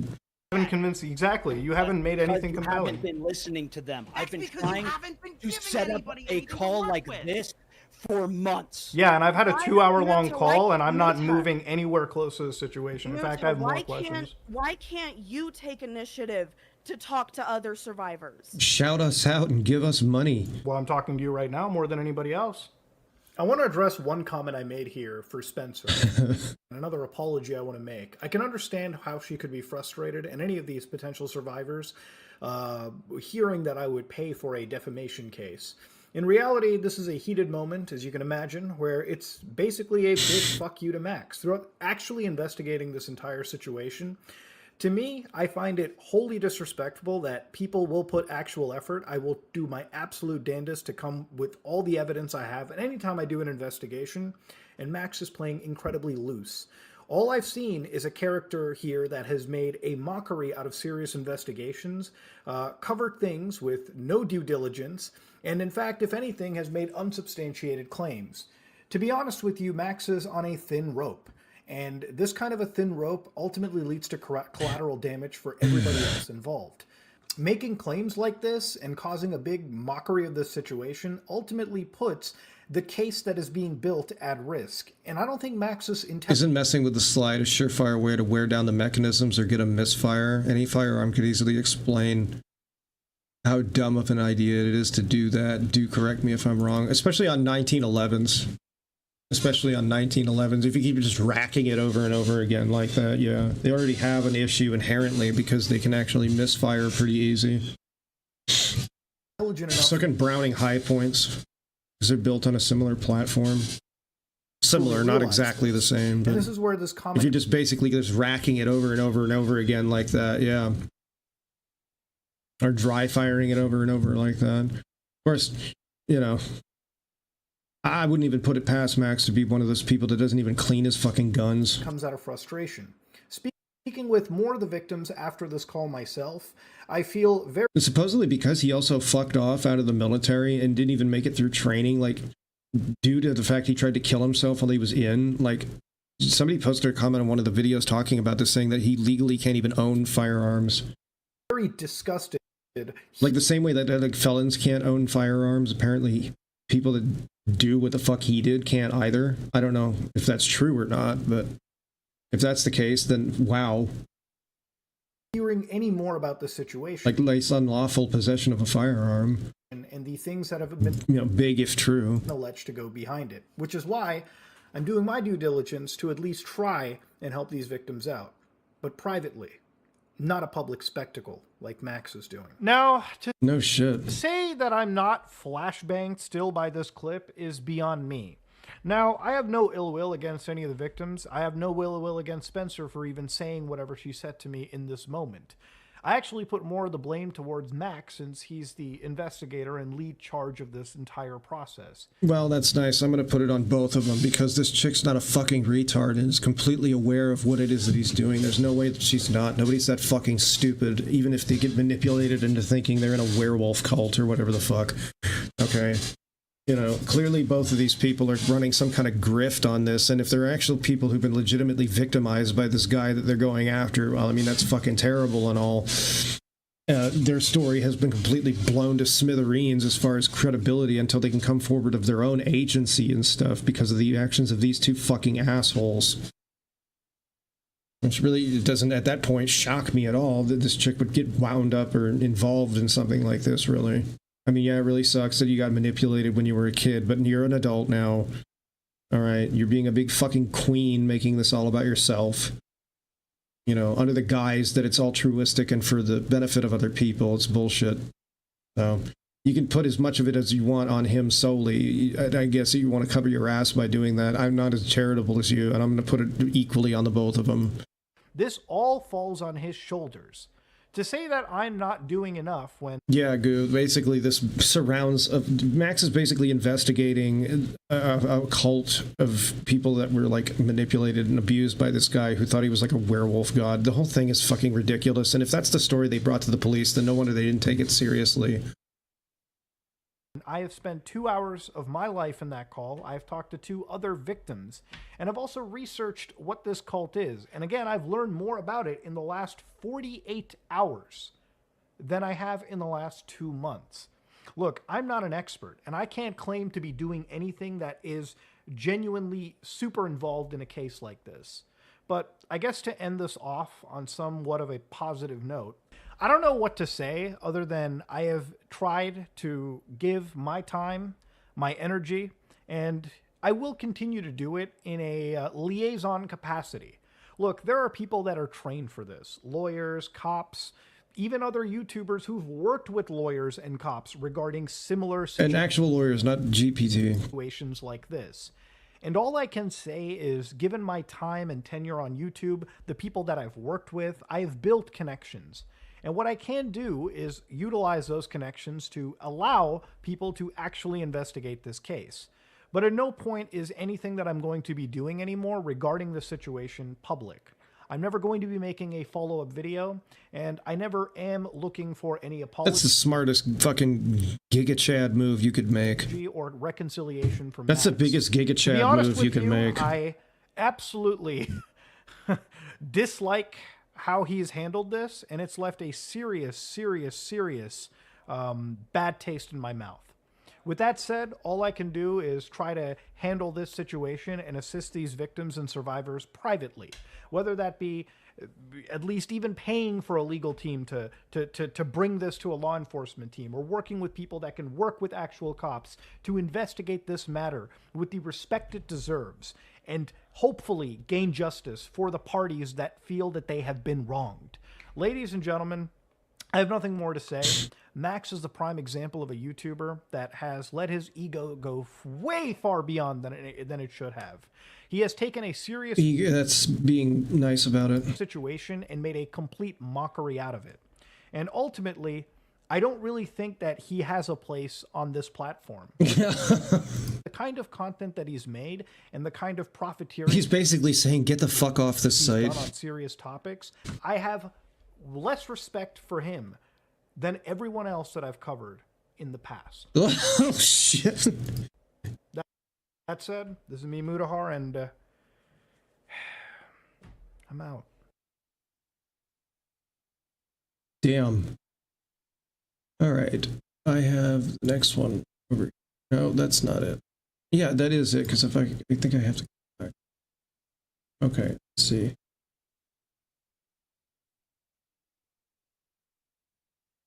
Turkey Tom made it. I'm not watching his fucking video about it's 2 hours long. Where was the slug video? I just fucking had it. God damn it.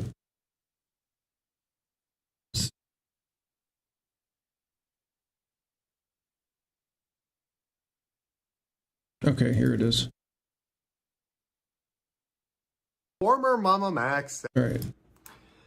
Hey guys, former Mama Max editor here, Angry Slug. I know it's weird, it's stupid, it's dumb, I'm sorry. I quit. I'm not your editor, Max. And I don't like what I heard in that leaked call, because I listened to all of it. I've spoken to some of the survivors. What you are doing is fucking negligent and actually harmful. And you wanting to sue Muda for $1 million? You are sounding like a crazy person. Like, bro, look at that. I'm sorry, dude. That cable management back there is fucking... Oh my god, it's gonna give me anxiety. Actually fucking crazy.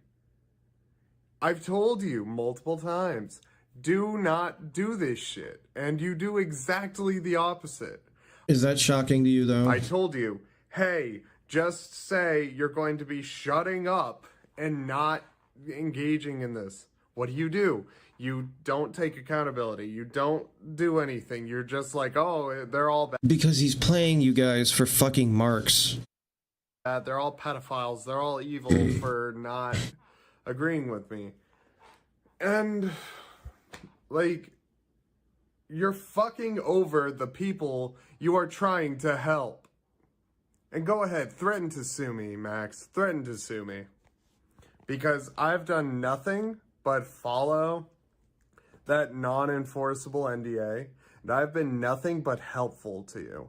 There's no damages that I've caused to you, nor has Muda. You have done nothing but openly and maliciously. What kind of NDA is it either? That's what I want to know. Is it a non-disparaging or a non-disclosure? Because if it's a non-disparaging NDA, you can say whatever the fuck you want, just so long as it doesn't disparage the person. But even that's putting aside the fact that it's just from some dumbass YouTuber and it's totally unenforceable. Just fuck this up. And now every other thing you've done is a lie too? Like, are you fucking kidding me? You mix fact with fiction and it just fucks up. Okay, is it just going to reiterate what everybody says so far? Done.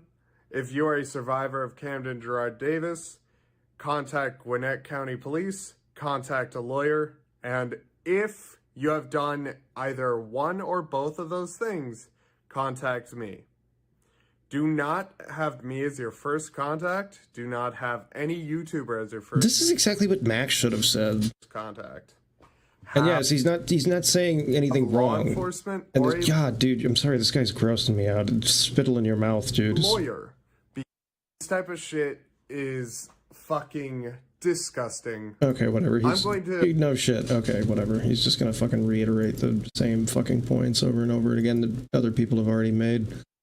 Yeah, no, this is fucking ridiculous. One of the things that just sickens me, I guess, the most about it is after the years of fucking doing the stupid shit with Onion that I did, it really just makes a mockery of anybody who wants to really bring people like that to light. This kind of bullshit. And it just makes a mockery of anybody who wants to come forward who's been victimized by pedo fucking assholes like this. You know, this kind of shit has muddied the water for his fucking supposed cause so much. It's absolutely insane.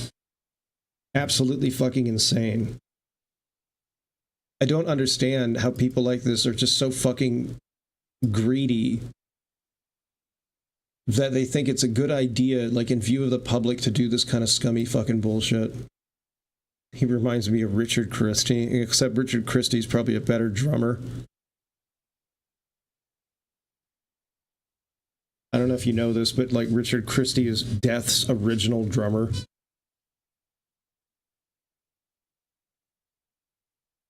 I also had to click off that video because all the cable and wires in the back he had were just driving me absolutely nuts.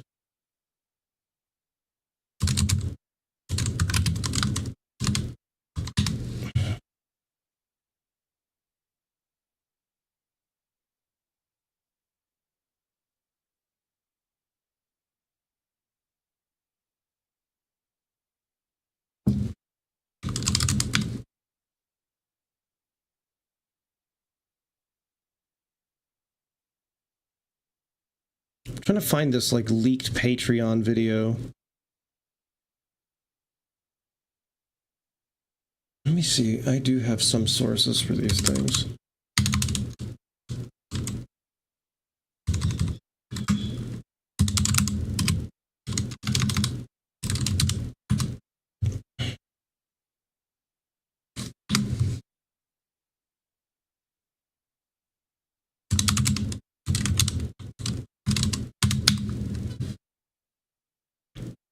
I thought he was in Iced Earth. No, he was in Death. I can look that up right now.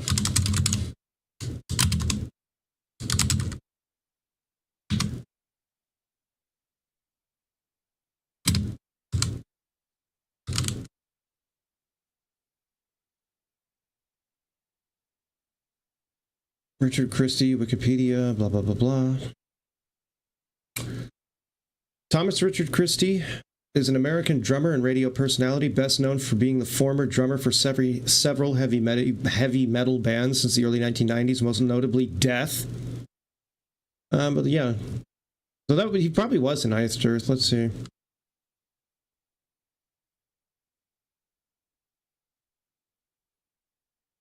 So he's worked with Archeron, Death, Control Denied, Demons and Wizards, Iced Earth, Charred Walls of the Damned.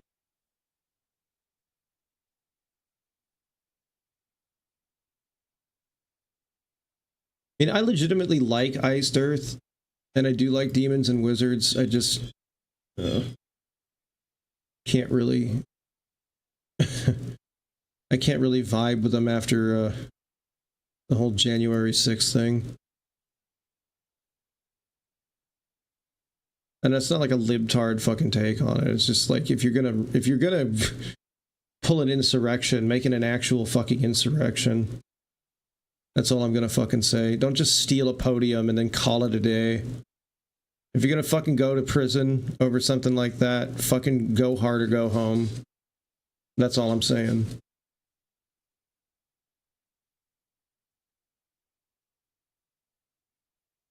All right, let me check through this really quick, because like there was supposedly a leaked Patreon video that Max made as a fucking response to all this.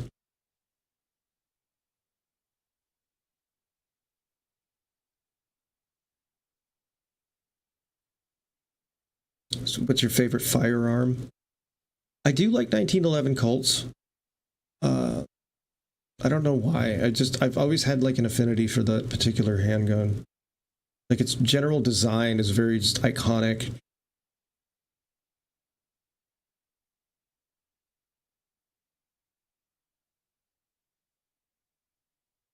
I know it's probably a pretty cliche one to have, but...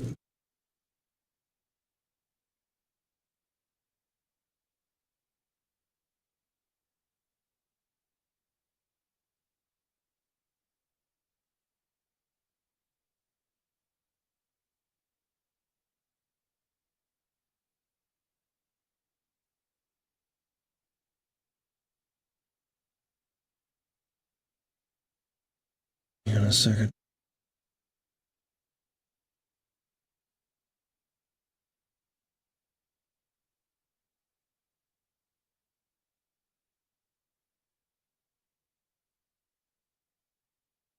No, that's the 8-hour stream. I don't want to fucking sit there and bore you to death with that shit.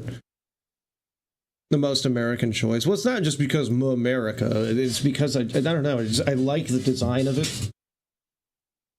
In the 2004 Punisher movie, I really liked the way that they had modified the Akimbo 1911s that he had there. I like that the chrome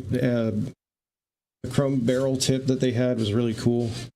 Extended barrel on it too was really neat.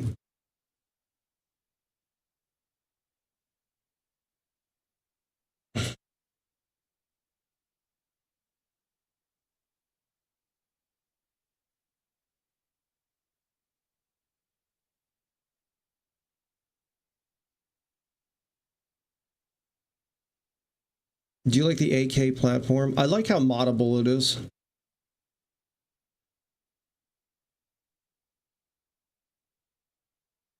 I like that you can change it from all the way just your standard AK-47 to like a fucking AKM if you want to, because the mechanisms are pretty much almost identical.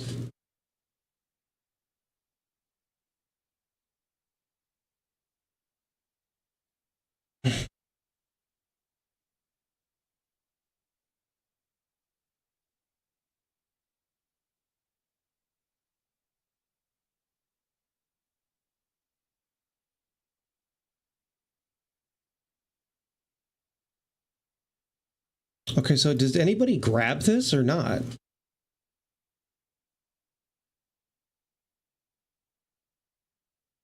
A second NDA did leak.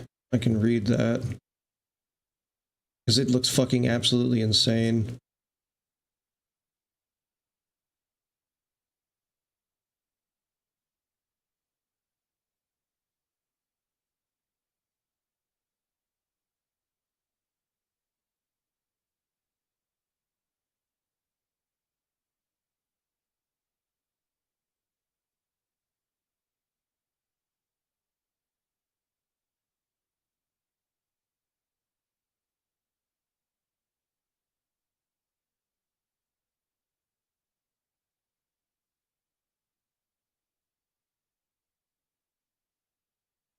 Is this guy still streaming about this?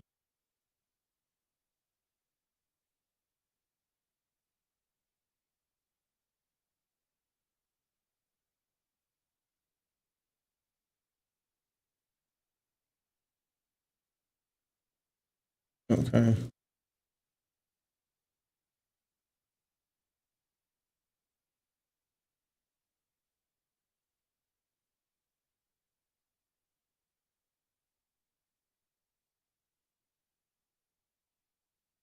So it doesn't look like anybody fucking leaked this, which is shitty.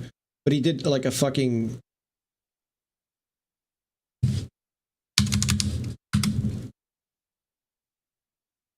Okay. Ugh, whatever.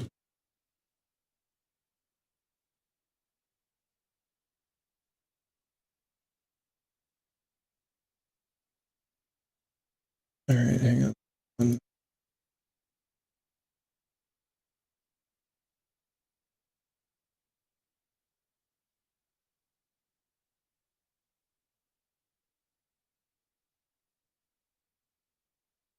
Three. And where was the other? The NDA.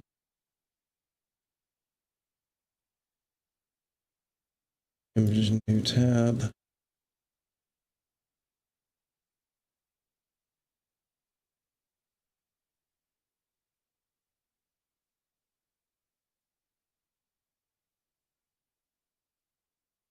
All right.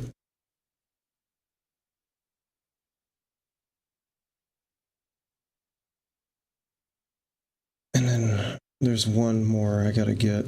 Because this is fucking crazy. He's literally threatening to try to make like a class action suit against Muda.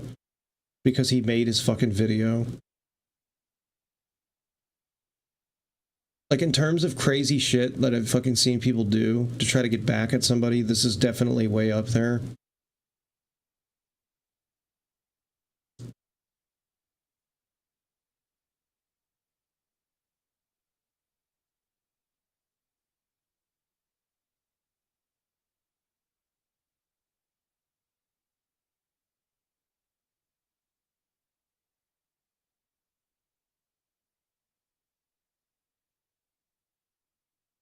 Oh, somebody did a video about this organization as well.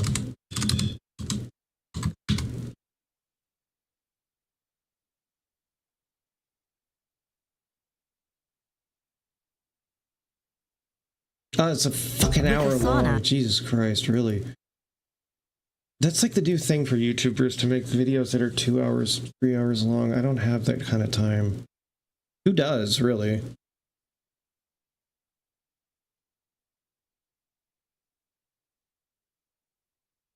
I say that as I make you guys sit here for hours.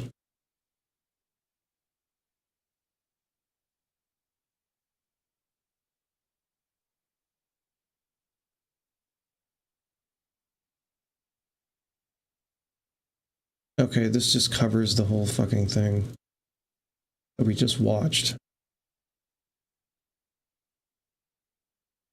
All right, no.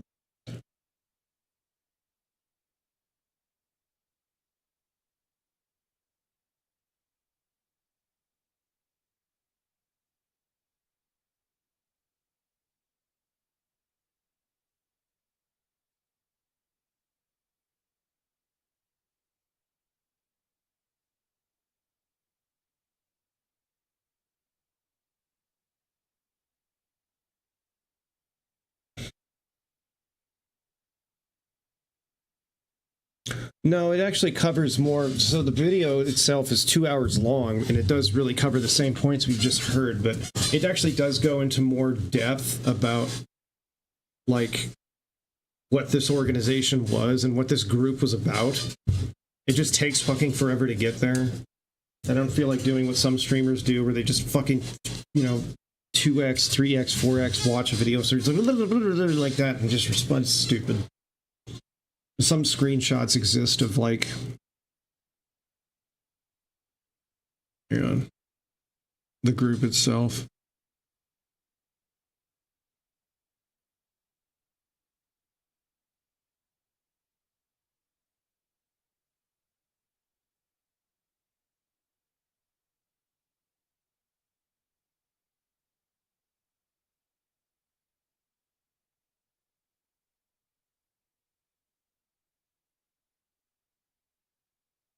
Jesus Christ, this just looks like a fucking ERP. Dude, this looks like a fucking ERP group that got out of hand, not a cult. This was... I'm reading some things about it. This is not... Okay. Alright, this is the second NDA that he tried to get people to sign. I'm gonna read it. This is fucking insane. This non-disclosure agreement is... let's see. Well, this is just a fucking template. This isn't... Ugh, stupid. Alright. It's not even legitimate. Like, it's just a fucking... This is the same template. I don't even need to read it. It's the same template that fucking Onion used with his shit. Why are you essentially the same fucking people?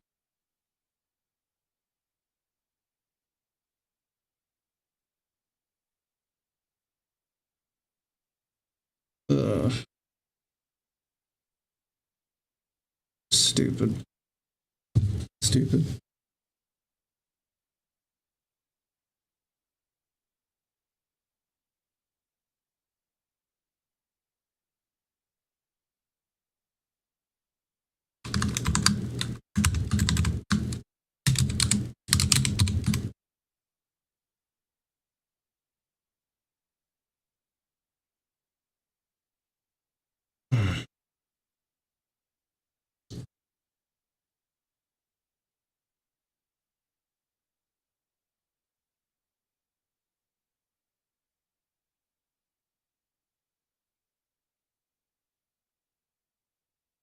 Okay, so yeah, nobody's fucking actually re-uploaded this, this supposed leaked fucking Patreon video. What a bunch of shit. That fucking sucks.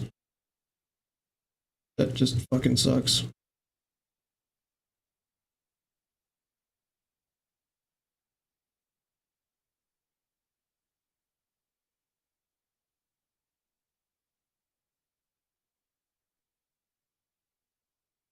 Oh.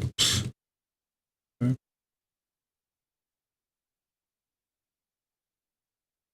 Alrighty.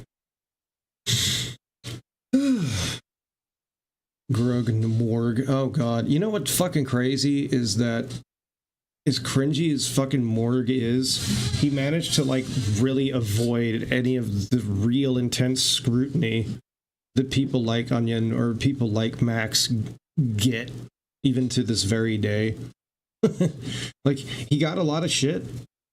I'm not gonna lie, he got a lot of shit from TJ, he got a lot of shit obviously from me and from other creators out there.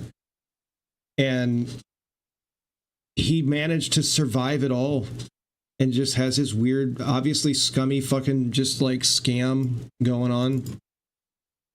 And it's weird too because he's just made the same fucking video like over and over and over and over again and made the same points like over and over and over again. And really, I would have thought like the death knell of his channel would have been people just getting bored with him just regurgitating the same fucking shit ad infinitum, but apparently not.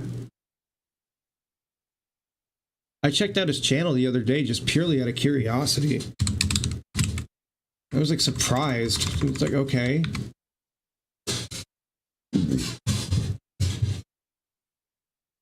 All right, let's see.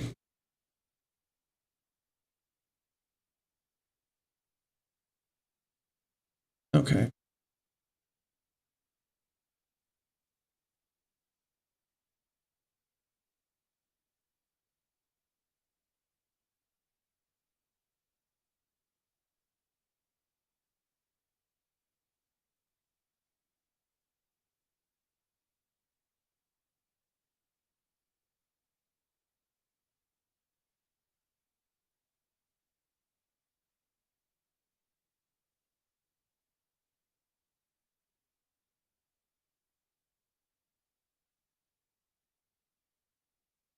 All right. Worst part about being an NPC tuber is editing all the beeps and boops. What's an NPC tuber? Prince Nuwata. But Prince Nuwata was fucking cool. He actually had charisma. That's the thing. I'm really bummed we never got a third fucking Hellboy by Del Toro.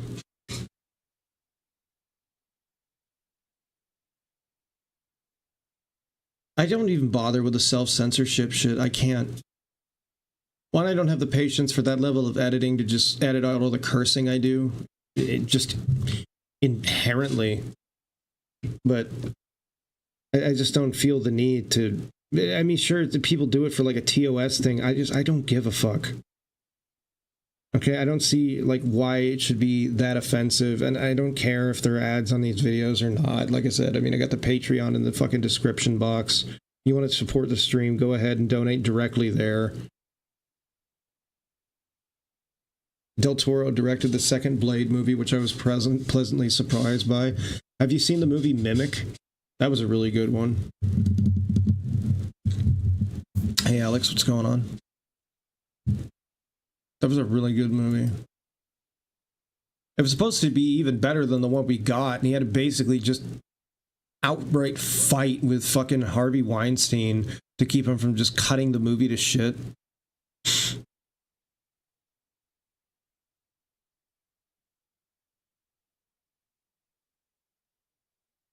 Fucking Destiny is talking about this. What does he have to say? He's probably using this to deflect from his cucked marriage. But who cares? Curious. Anywhere? Is there literally anything anywhere that he's posted for any of this? From there, she had me like put stuff in my body and told me to pretend it was like his penis. I was 14. Penis. During the midst of it, I tried to scream. I was screaming no and screaming for help. And he put his hand on my throat and choked me and told me that if I kept screaming, he would kill not just me, but my family too. When it was done, he got off of me and he went across the room. And he looked at me, saw me crying, and he said, "What just happened?" And I looked. She said she had 4 miscarriages in like a month. You know what's fucking crazy is that Max had to get this fucking image from Chud's server because he wasn't even willing to do the research to find this out his own. I'm not actually sure. I wonder if you could have a miscarriage like 12 times in a year. Could, like, after you miscarriage, does your cycle repeat like right on schedule next time, or does it take a while? I don't actually know. Nope. Wait, we can just look it up. How long after miscarriage for next ovulation? And I don't want to do this shit to death.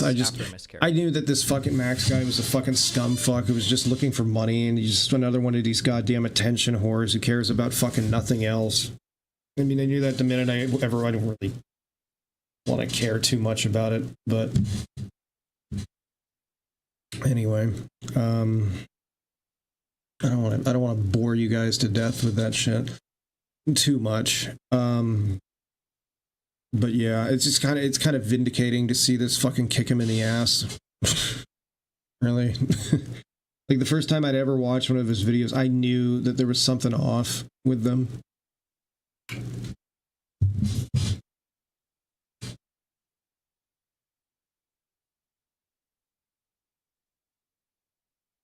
I hate it when videos are at 2x speed.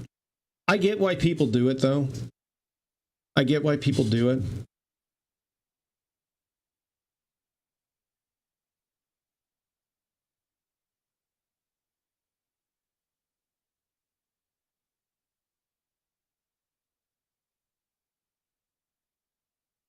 The voice filter thing was annoying to me. The voice filter thing was just like such a projection of insecurity. That's the way I always saw it.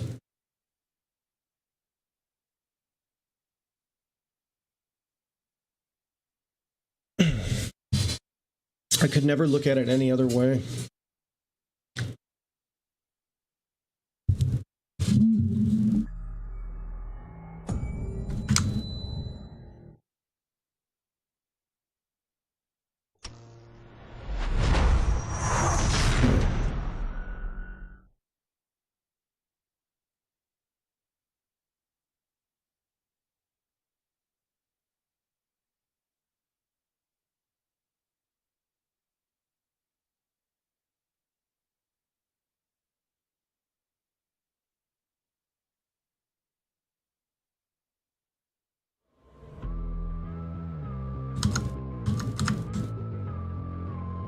Okay, well, it's not grabbing the game.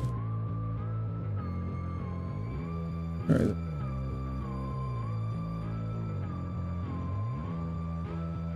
Is this gonna be a motherfucker again? God damn it. Ugh, this always annoyed me.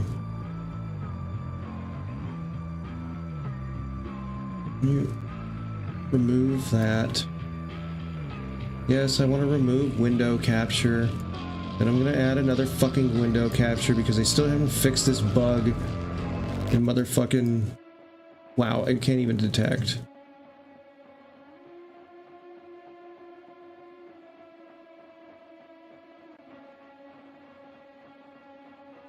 Move. Okay.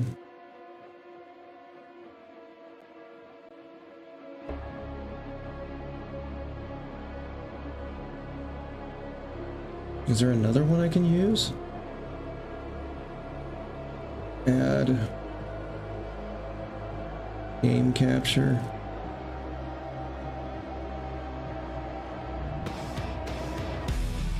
Okay, there we go.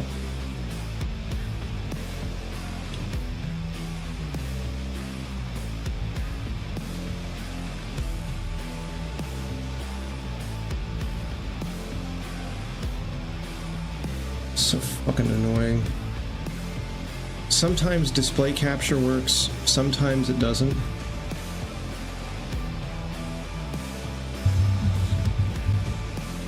Alright.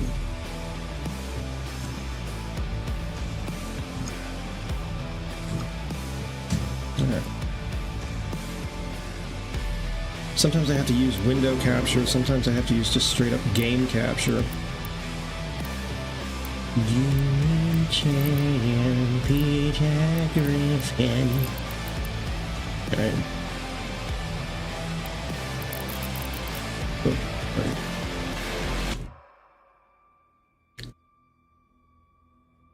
I don't like this performative pedo hunting thing either that people feel the need to do. Well, I mean, I like when people stop predators. I mean, I think anybody can agree that that's a good thing. The performative aspect of it, I mean, it's just, obviously it's just for a fucking cash grab. And it's like, how low of a human being do you have to be to take a fucking look at something as depraved as this sort of suffering and go, fuck you, I want to make money on it. Only you. Have you played the Mafia games? I played Mafia 3. I haven't done it on stream, though. Alright. I need to, though. They're really good.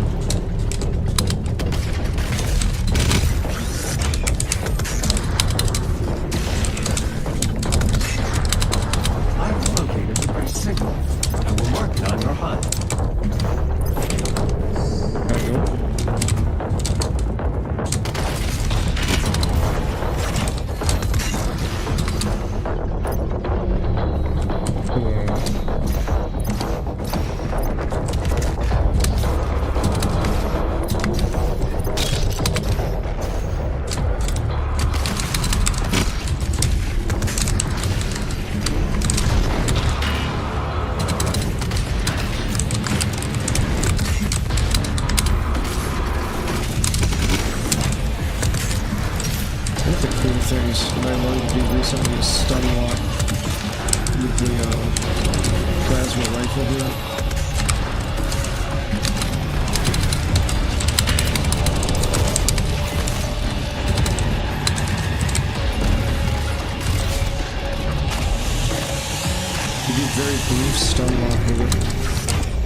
It works really good on the arachnotrons.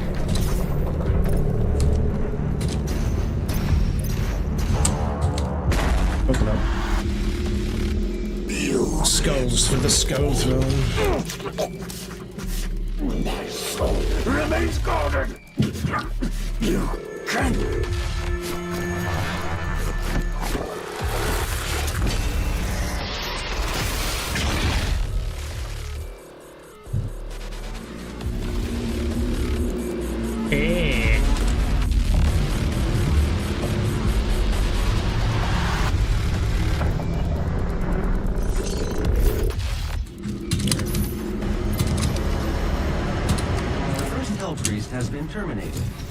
demonic consumption of Earth has You can been actually reduced kill all by these. 36.8%. There are 2 hell priests remaining. I don't know that it does anything if you do, but you totally can.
Take it easy, Mr. Red.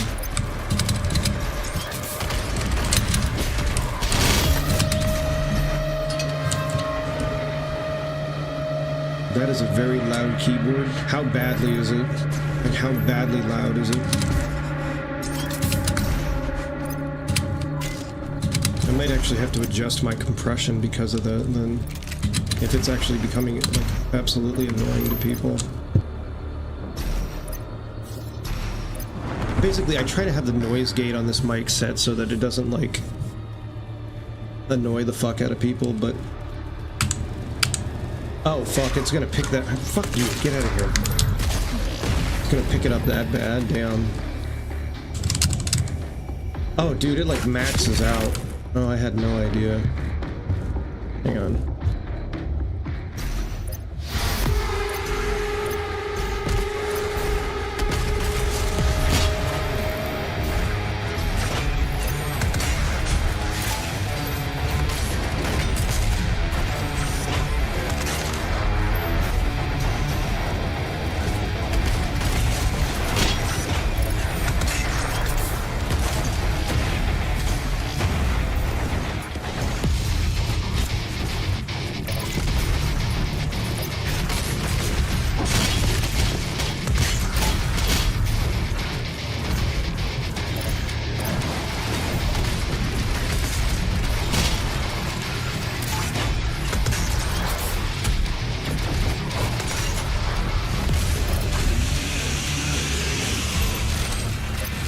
Are there any movies you're interested in seeing in 2024? I'm waiting very impatiently for Furiosa to come out.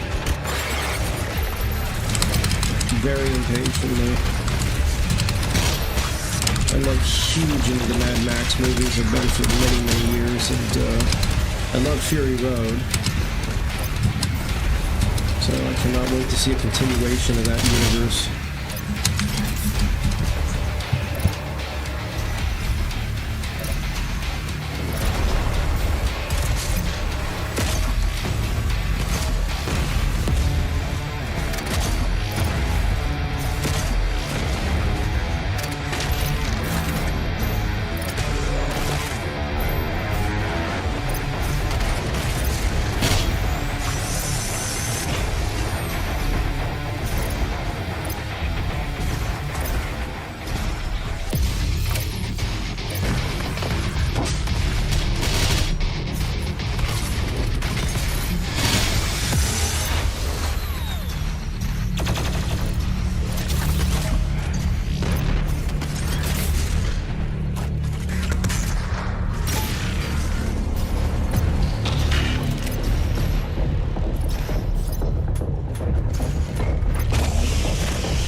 Well, I'm muting the mic.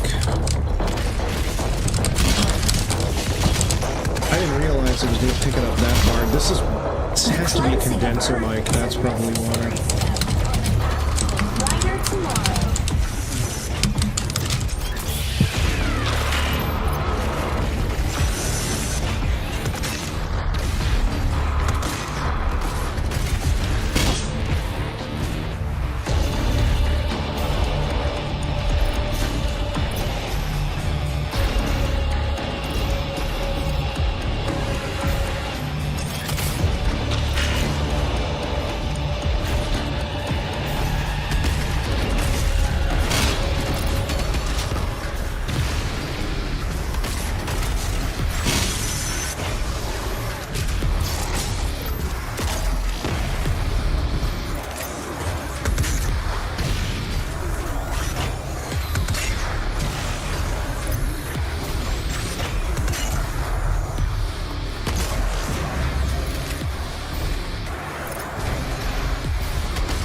ODC would like to thank you for your support during this transition. Your suffering continues.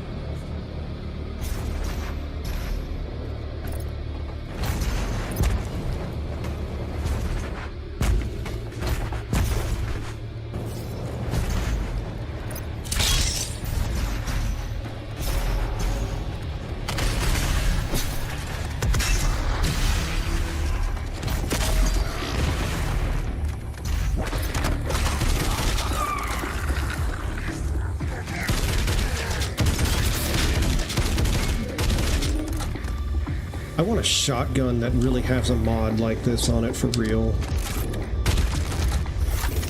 It's like a fucking Gatling barrel. I don't even know how how is that working actually? Because it still has, if you look at it, it still has the pump underneath it. But he doesn't pump between rounds, so like when he changes the barrel off, like, oops.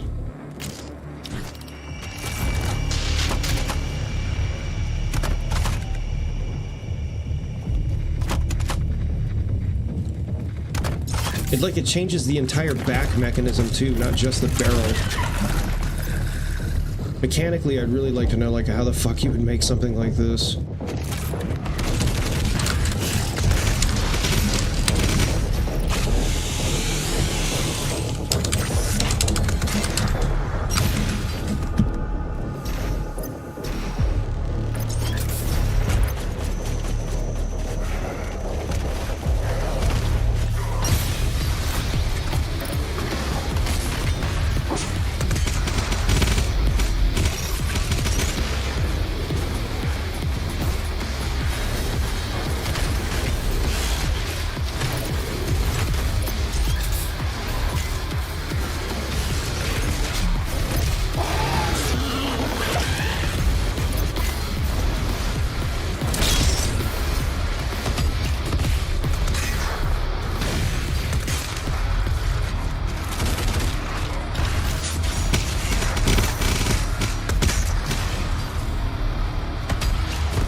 making a remake and remaster of Silent Hill 2, was it gonna be like the fucking expanded HD edition piece of shit versions that were on the PS3? Because if it is, I'm not interested. If it's like how they've done the remasters and remakes of Resident Evil games, then I'm totally interested in that.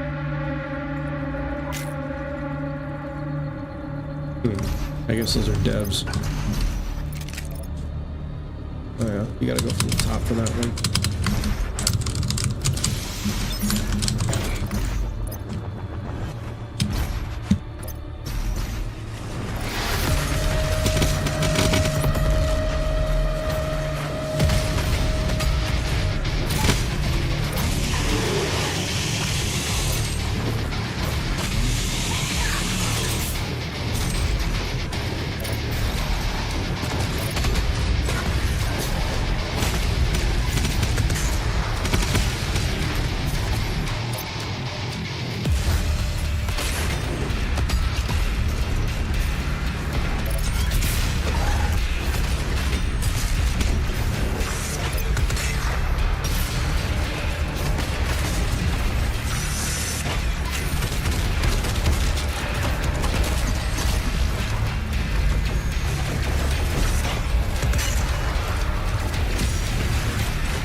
It really is trash, though.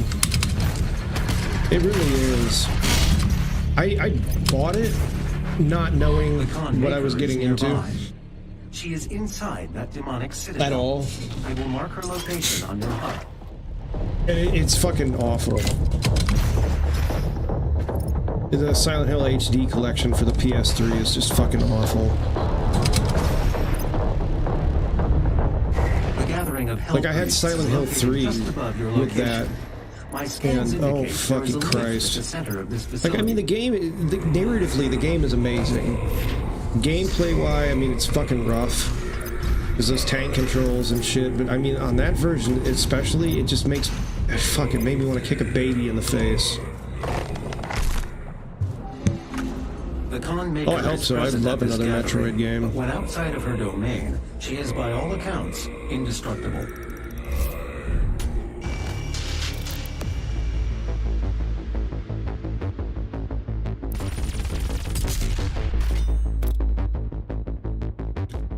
I have no fucking idea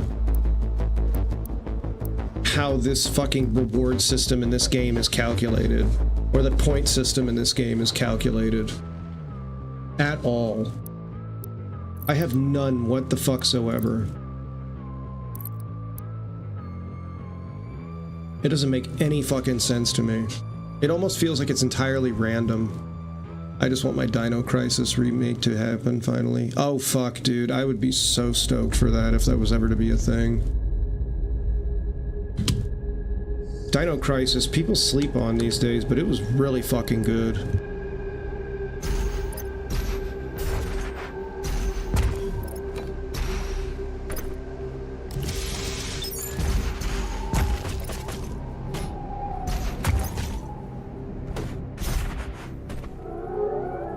Hello, Ghost Doggo. Goodbye, Ghost Doggo.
Jurassic Park Survivor sounds interesting, yet I know absolutely nothing about it. I'll have to go look that up.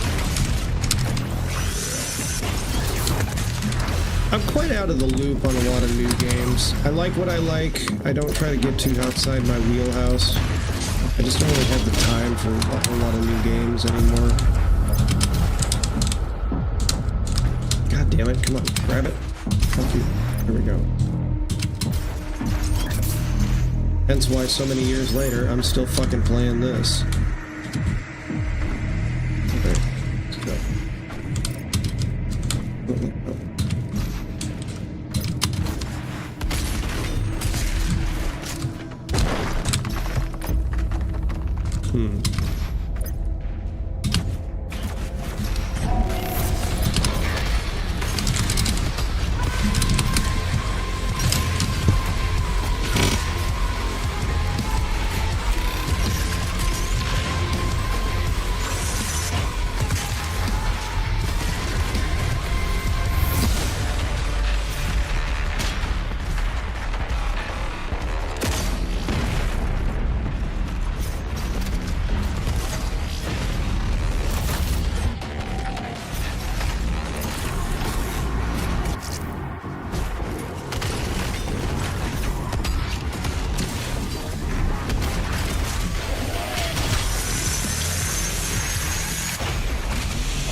I fucking love how this level's designed.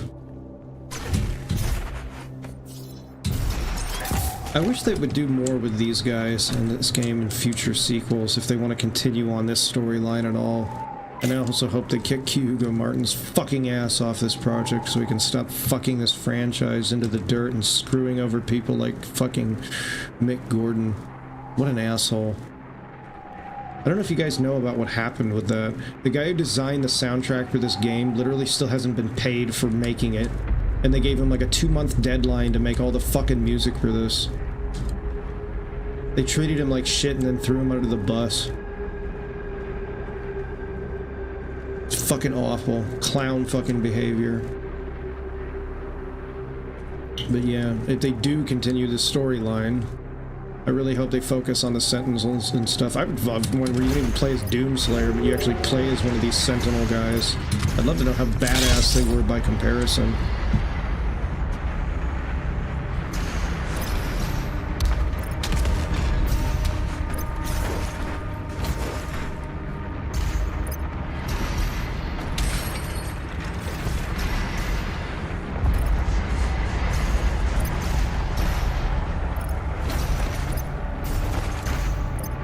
I love how they went on Twitter and then they tried to basically absolve themselves of any sort of accountability for it whatsoever, said they had evidence that would prove their side of the story and fucking provided absolutely nothing. And then just basically hoped everyone would forget about it. Like, holy shit, really? Your dude made like one of the most beloved game soundtracks of like all fucking time. And you think people are gonna fucking basically just forget about you fucking them over This guy's gone on to work with like legitimate bands like fucking Three Teeth and shit since. Good lord.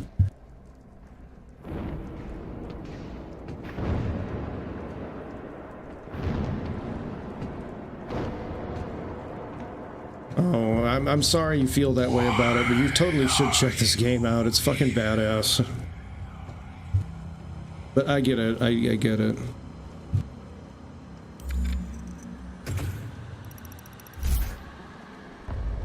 I'm just kind of in the mood to kill shit, so I'm skipping the cutscenes as such.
Do I think Venom 3 is going to be a good movie? I don't know. I know it does come out in November, yes, but I don't know. I have to catch up on those. I've seen the first one. I have not seen the second. Given the nature of the character, I'm actually surprised that so many people gave the movie shit. Because I'm like, well, what do you expect people to really do with Venom? Do you want like a grimdark one that goes and hits all the same fucking predictable ass points that any of those movies done in that style do, or you want something kind of neat the way they did it? I don't know. I like the way that fucking Tom Hardy played it in that. So.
This was such a dumb design choice.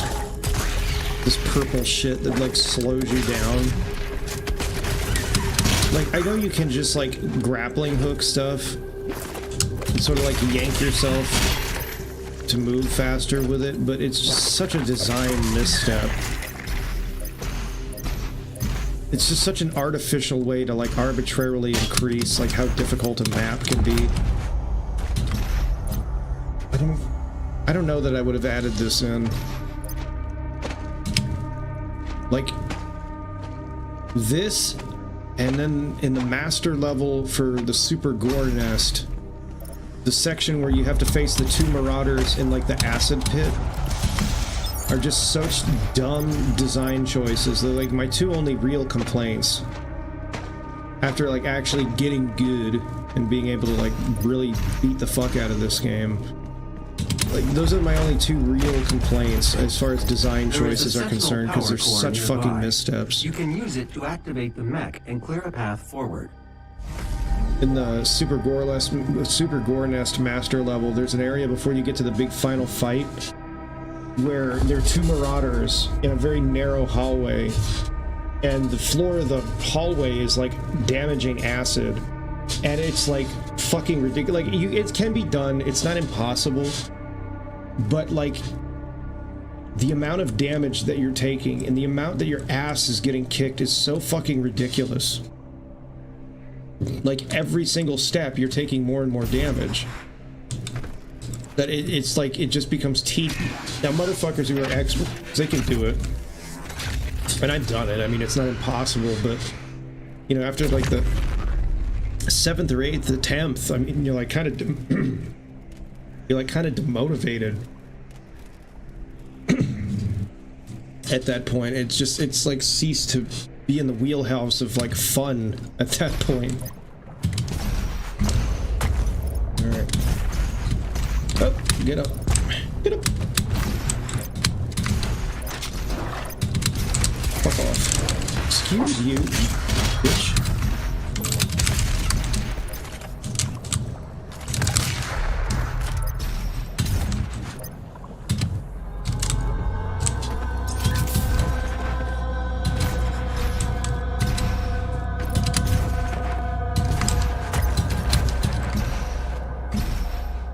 Okay.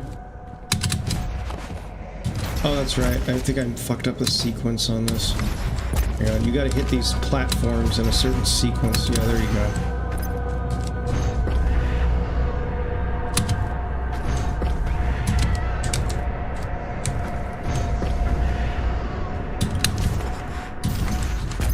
It's basically to introduce this jumping and climbing mechanic.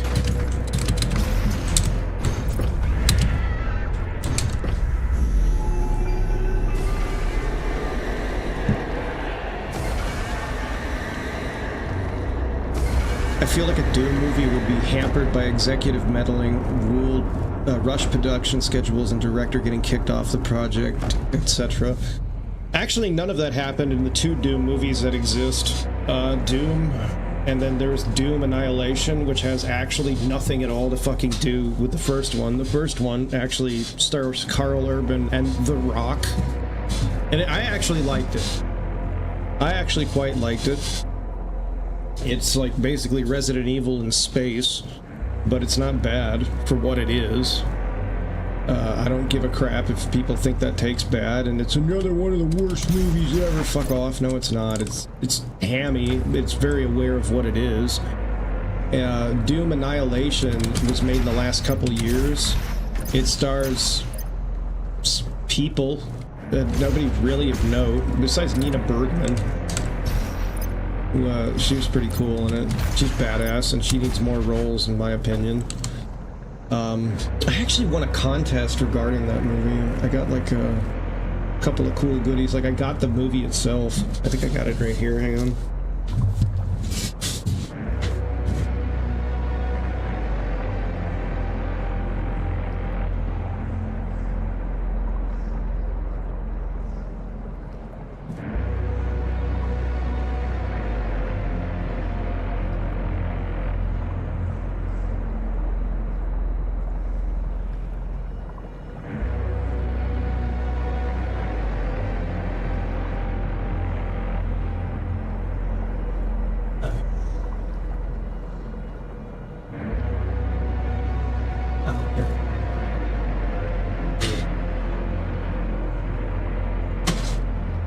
Copy of fucking Blair Witch 2 on VHS tape.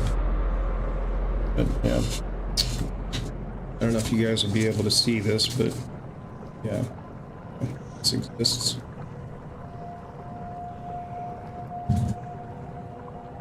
It's definitely one of the movies of all time. Its budget is very low. It has so many references to the games, though. I don't know what to make of it. I mean, it's for what it was really weird is like the people who worked on the game, even this new iteration, weren't even aware this thing was being made, which is fucking hilarious because I guess at some point the company would have had to have licensed the title and licensed the IP. I mean, there's direct references to it, like the UAC and all that shit. Like, I don't know. If you like campy, like B-movie horror sci-fi, then sure. I would want a huge budget Doom movie to like encompass all this kind of shit. Handled right, I think that could be pretty awesome.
This section is so much fucking harder when you don't have all these weapons and power-ups.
I was really hoping there would have been a section where you get to pilot one of these big motherfuckers and fight one of these huge demons. Maybe that was outside of what the engine could do, but that would have been so fucking sick.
I watched Alien Resurrection recently, actually, and I forgot how goddamn weird that movie was. Like, Alien 3 was rushed. Yes, the revised edition is better, but the continuity from 1 to 2 is so much more sensible than 3 to 4. I mean, 3, I don't even know. I mean, like, even though the original cut of the movie that we got, and, you know, before they did the revised and then the fucking work print, fucking whatever the fuck reconstruction they did, I don't know. I did like it on its own, because it had such a fucking bleak and depressing atmosphere. Like, good God. You know, not just because they killed off, like, you know, Hicks and Newt, but like, oh, spoiler alert for those who haven't seen it, sorry. Fuck. Sorry about that. But just the general tone of the fucking movie, good lord. And considering what that director went on to do afterwards, it was pretty interesting.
For some reason, these flying imps remind me of those creatures from the movie Pitch Black.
The betrayer's life signal is nearby. There are motion sensors and artillery everywhere.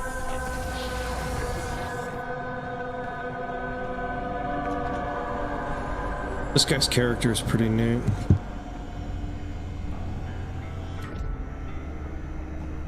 I told you all to leave me here. I am where I belong.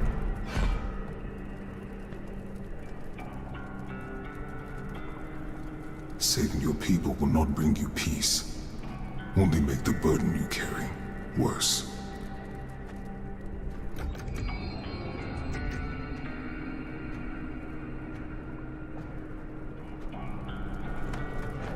And now you seek to defy the Calm Maker herself.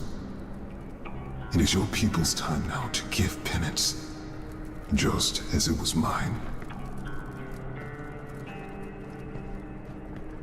Hear me, Slayer.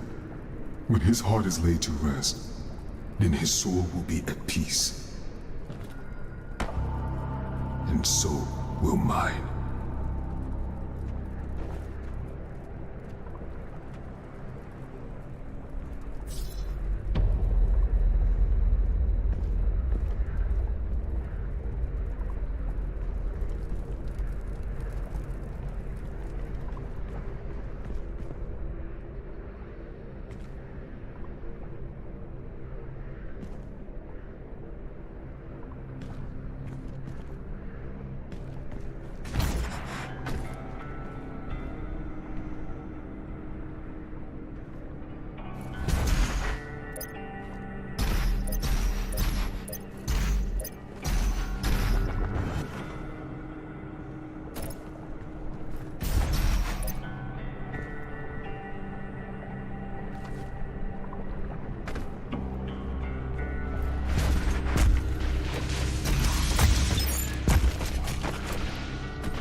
The extraction point has been identified. I will mark its location on your HUD.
Fuck yeah. We like the first original 3 Spider-Man movies. Yeah, of course, who doesn't? That motherfucker's always gonna be Spider-Man to me.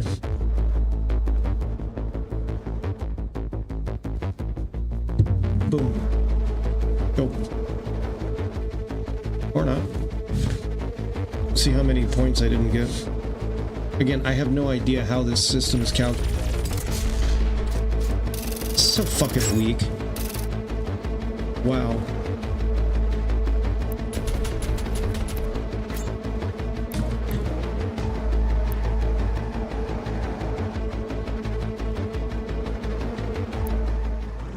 Let's see how quickly I can do the next one. I'm really good at the next one. Would be cultist base.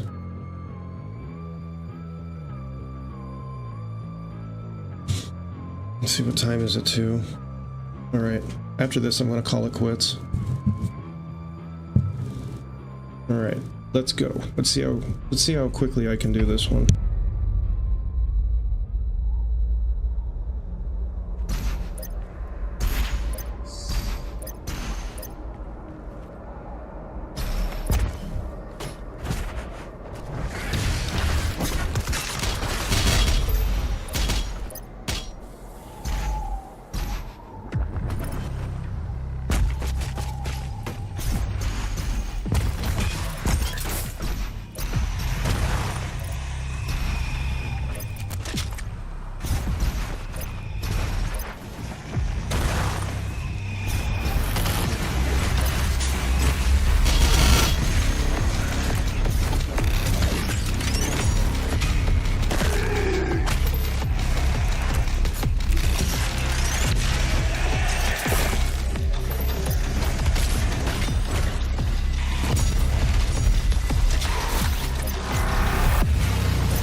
Is somewhere in this facility.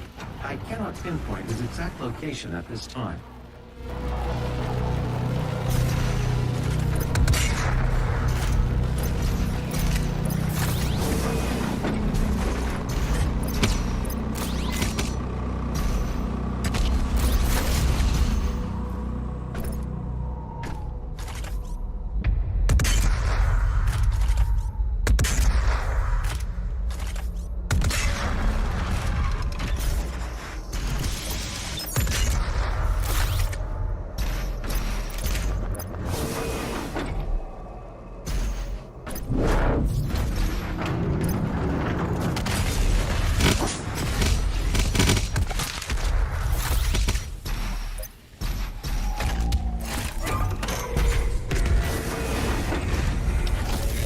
Welcome, Slayer.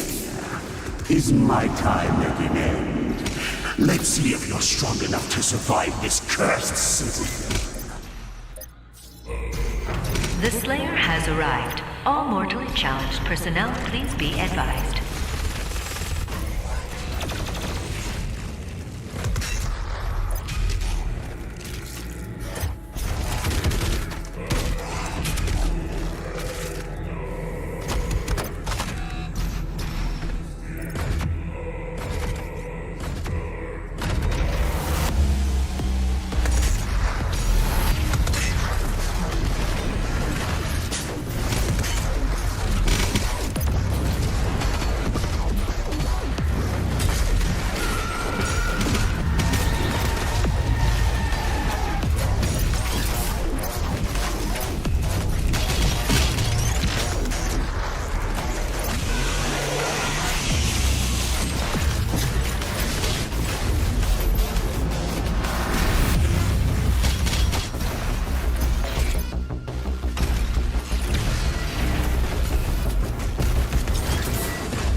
The beast draws near to me, my brothers and sisters, but he is weak. Your hate must match his will. Only then will you be truly saved.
Your salvation lies in his destruction.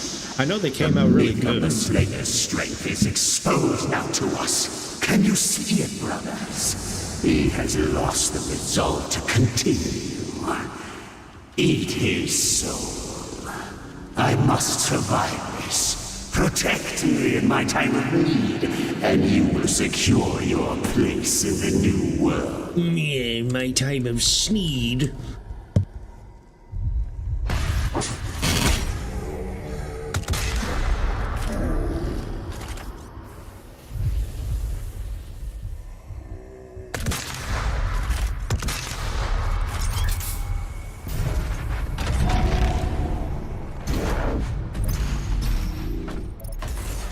Your super shotgun is nearby.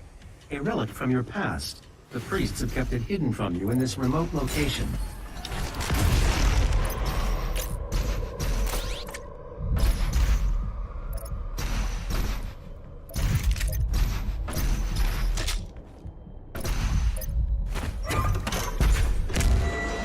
Yes, this is an official episode, so the VOD of this will still be up. The first one I did the other night was just a test, just to get all my controls and everything working on it. This is on a new setup anyway, so that's why it was taken down, because it didn't need to stay up. It wasn't really a stream. All mortally challenged personnel. The Slayer is inside the facility. Please proceed with aggression.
Attention, all cultist base personnel.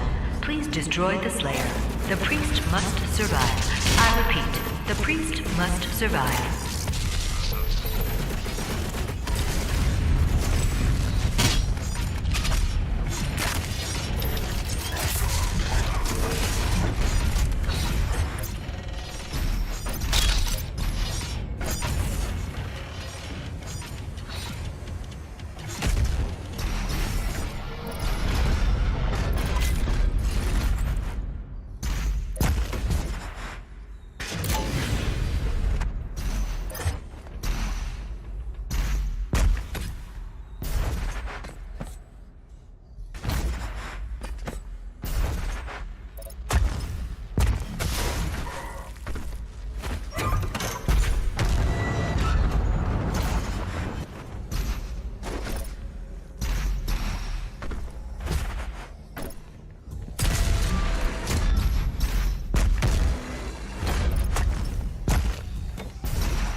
Are you growing tired, Slayer?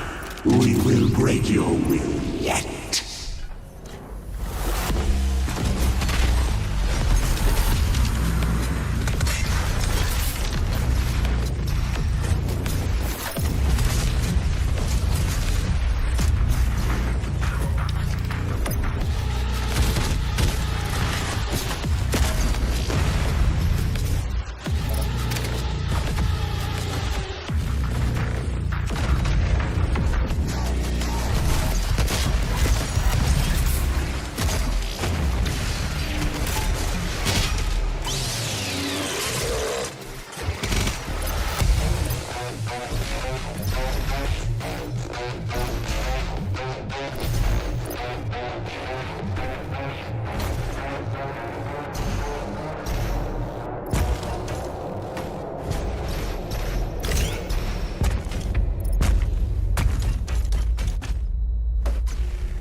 You know, it really weirds me out. It's like, I know this is all basically just designed so you can jump around and, you know, fight the way the Slayer does. But if you look at this from the point of it being a facility, how the fuck was anybody supposed to get around this place? You know?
I do not fear you. This match is not won yet. Come find me, Slayer. I will be waiting.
stopped moving.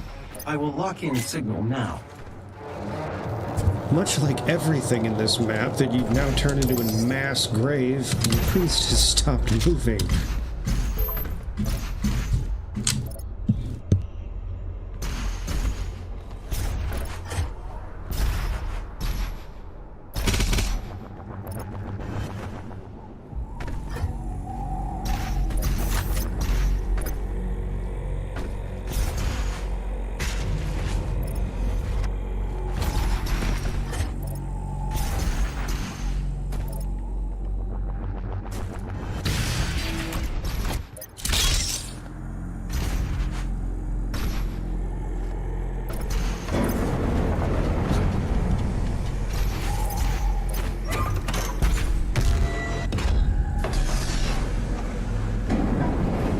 Fucking booyah.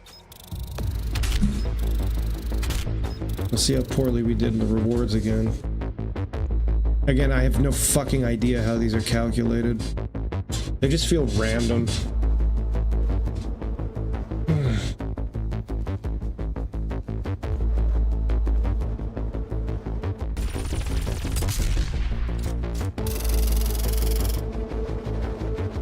Okay. That's terrible.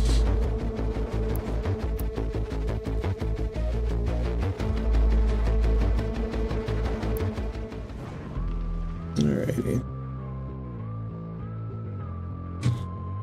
Alrighty, ladies and joyums, I think I'm gonna call it quits for today.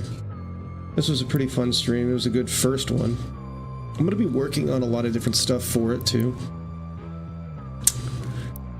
in the coming days, weeks. So there's that to look forward to. I'm going to be basically working on the Discord so I can figure out basically how to stream through Discord onto here. I know other people do it, but I mean with the layout and everything. I've got the general idea of how to do it. It's just getting it from, you know, there to here. That's kind of the problem right now. So once I get that all sussed out, we're going to have a much more interactive and cooler fucking stream. And there's a lot of cool ideas that I have for this, and I'm going to try to get set in motion. So yeah. But anyway, I hope you guys had fun. I hope you guys enjoyed it. And yeah, support the stream. There's a link to the Patreon. You can donate there if you want to. I don't force anybody to. I don't make you sign NDAs and give me money or anything like that. So. Anyway. All right. Until next time. Take care, people. I'll see you.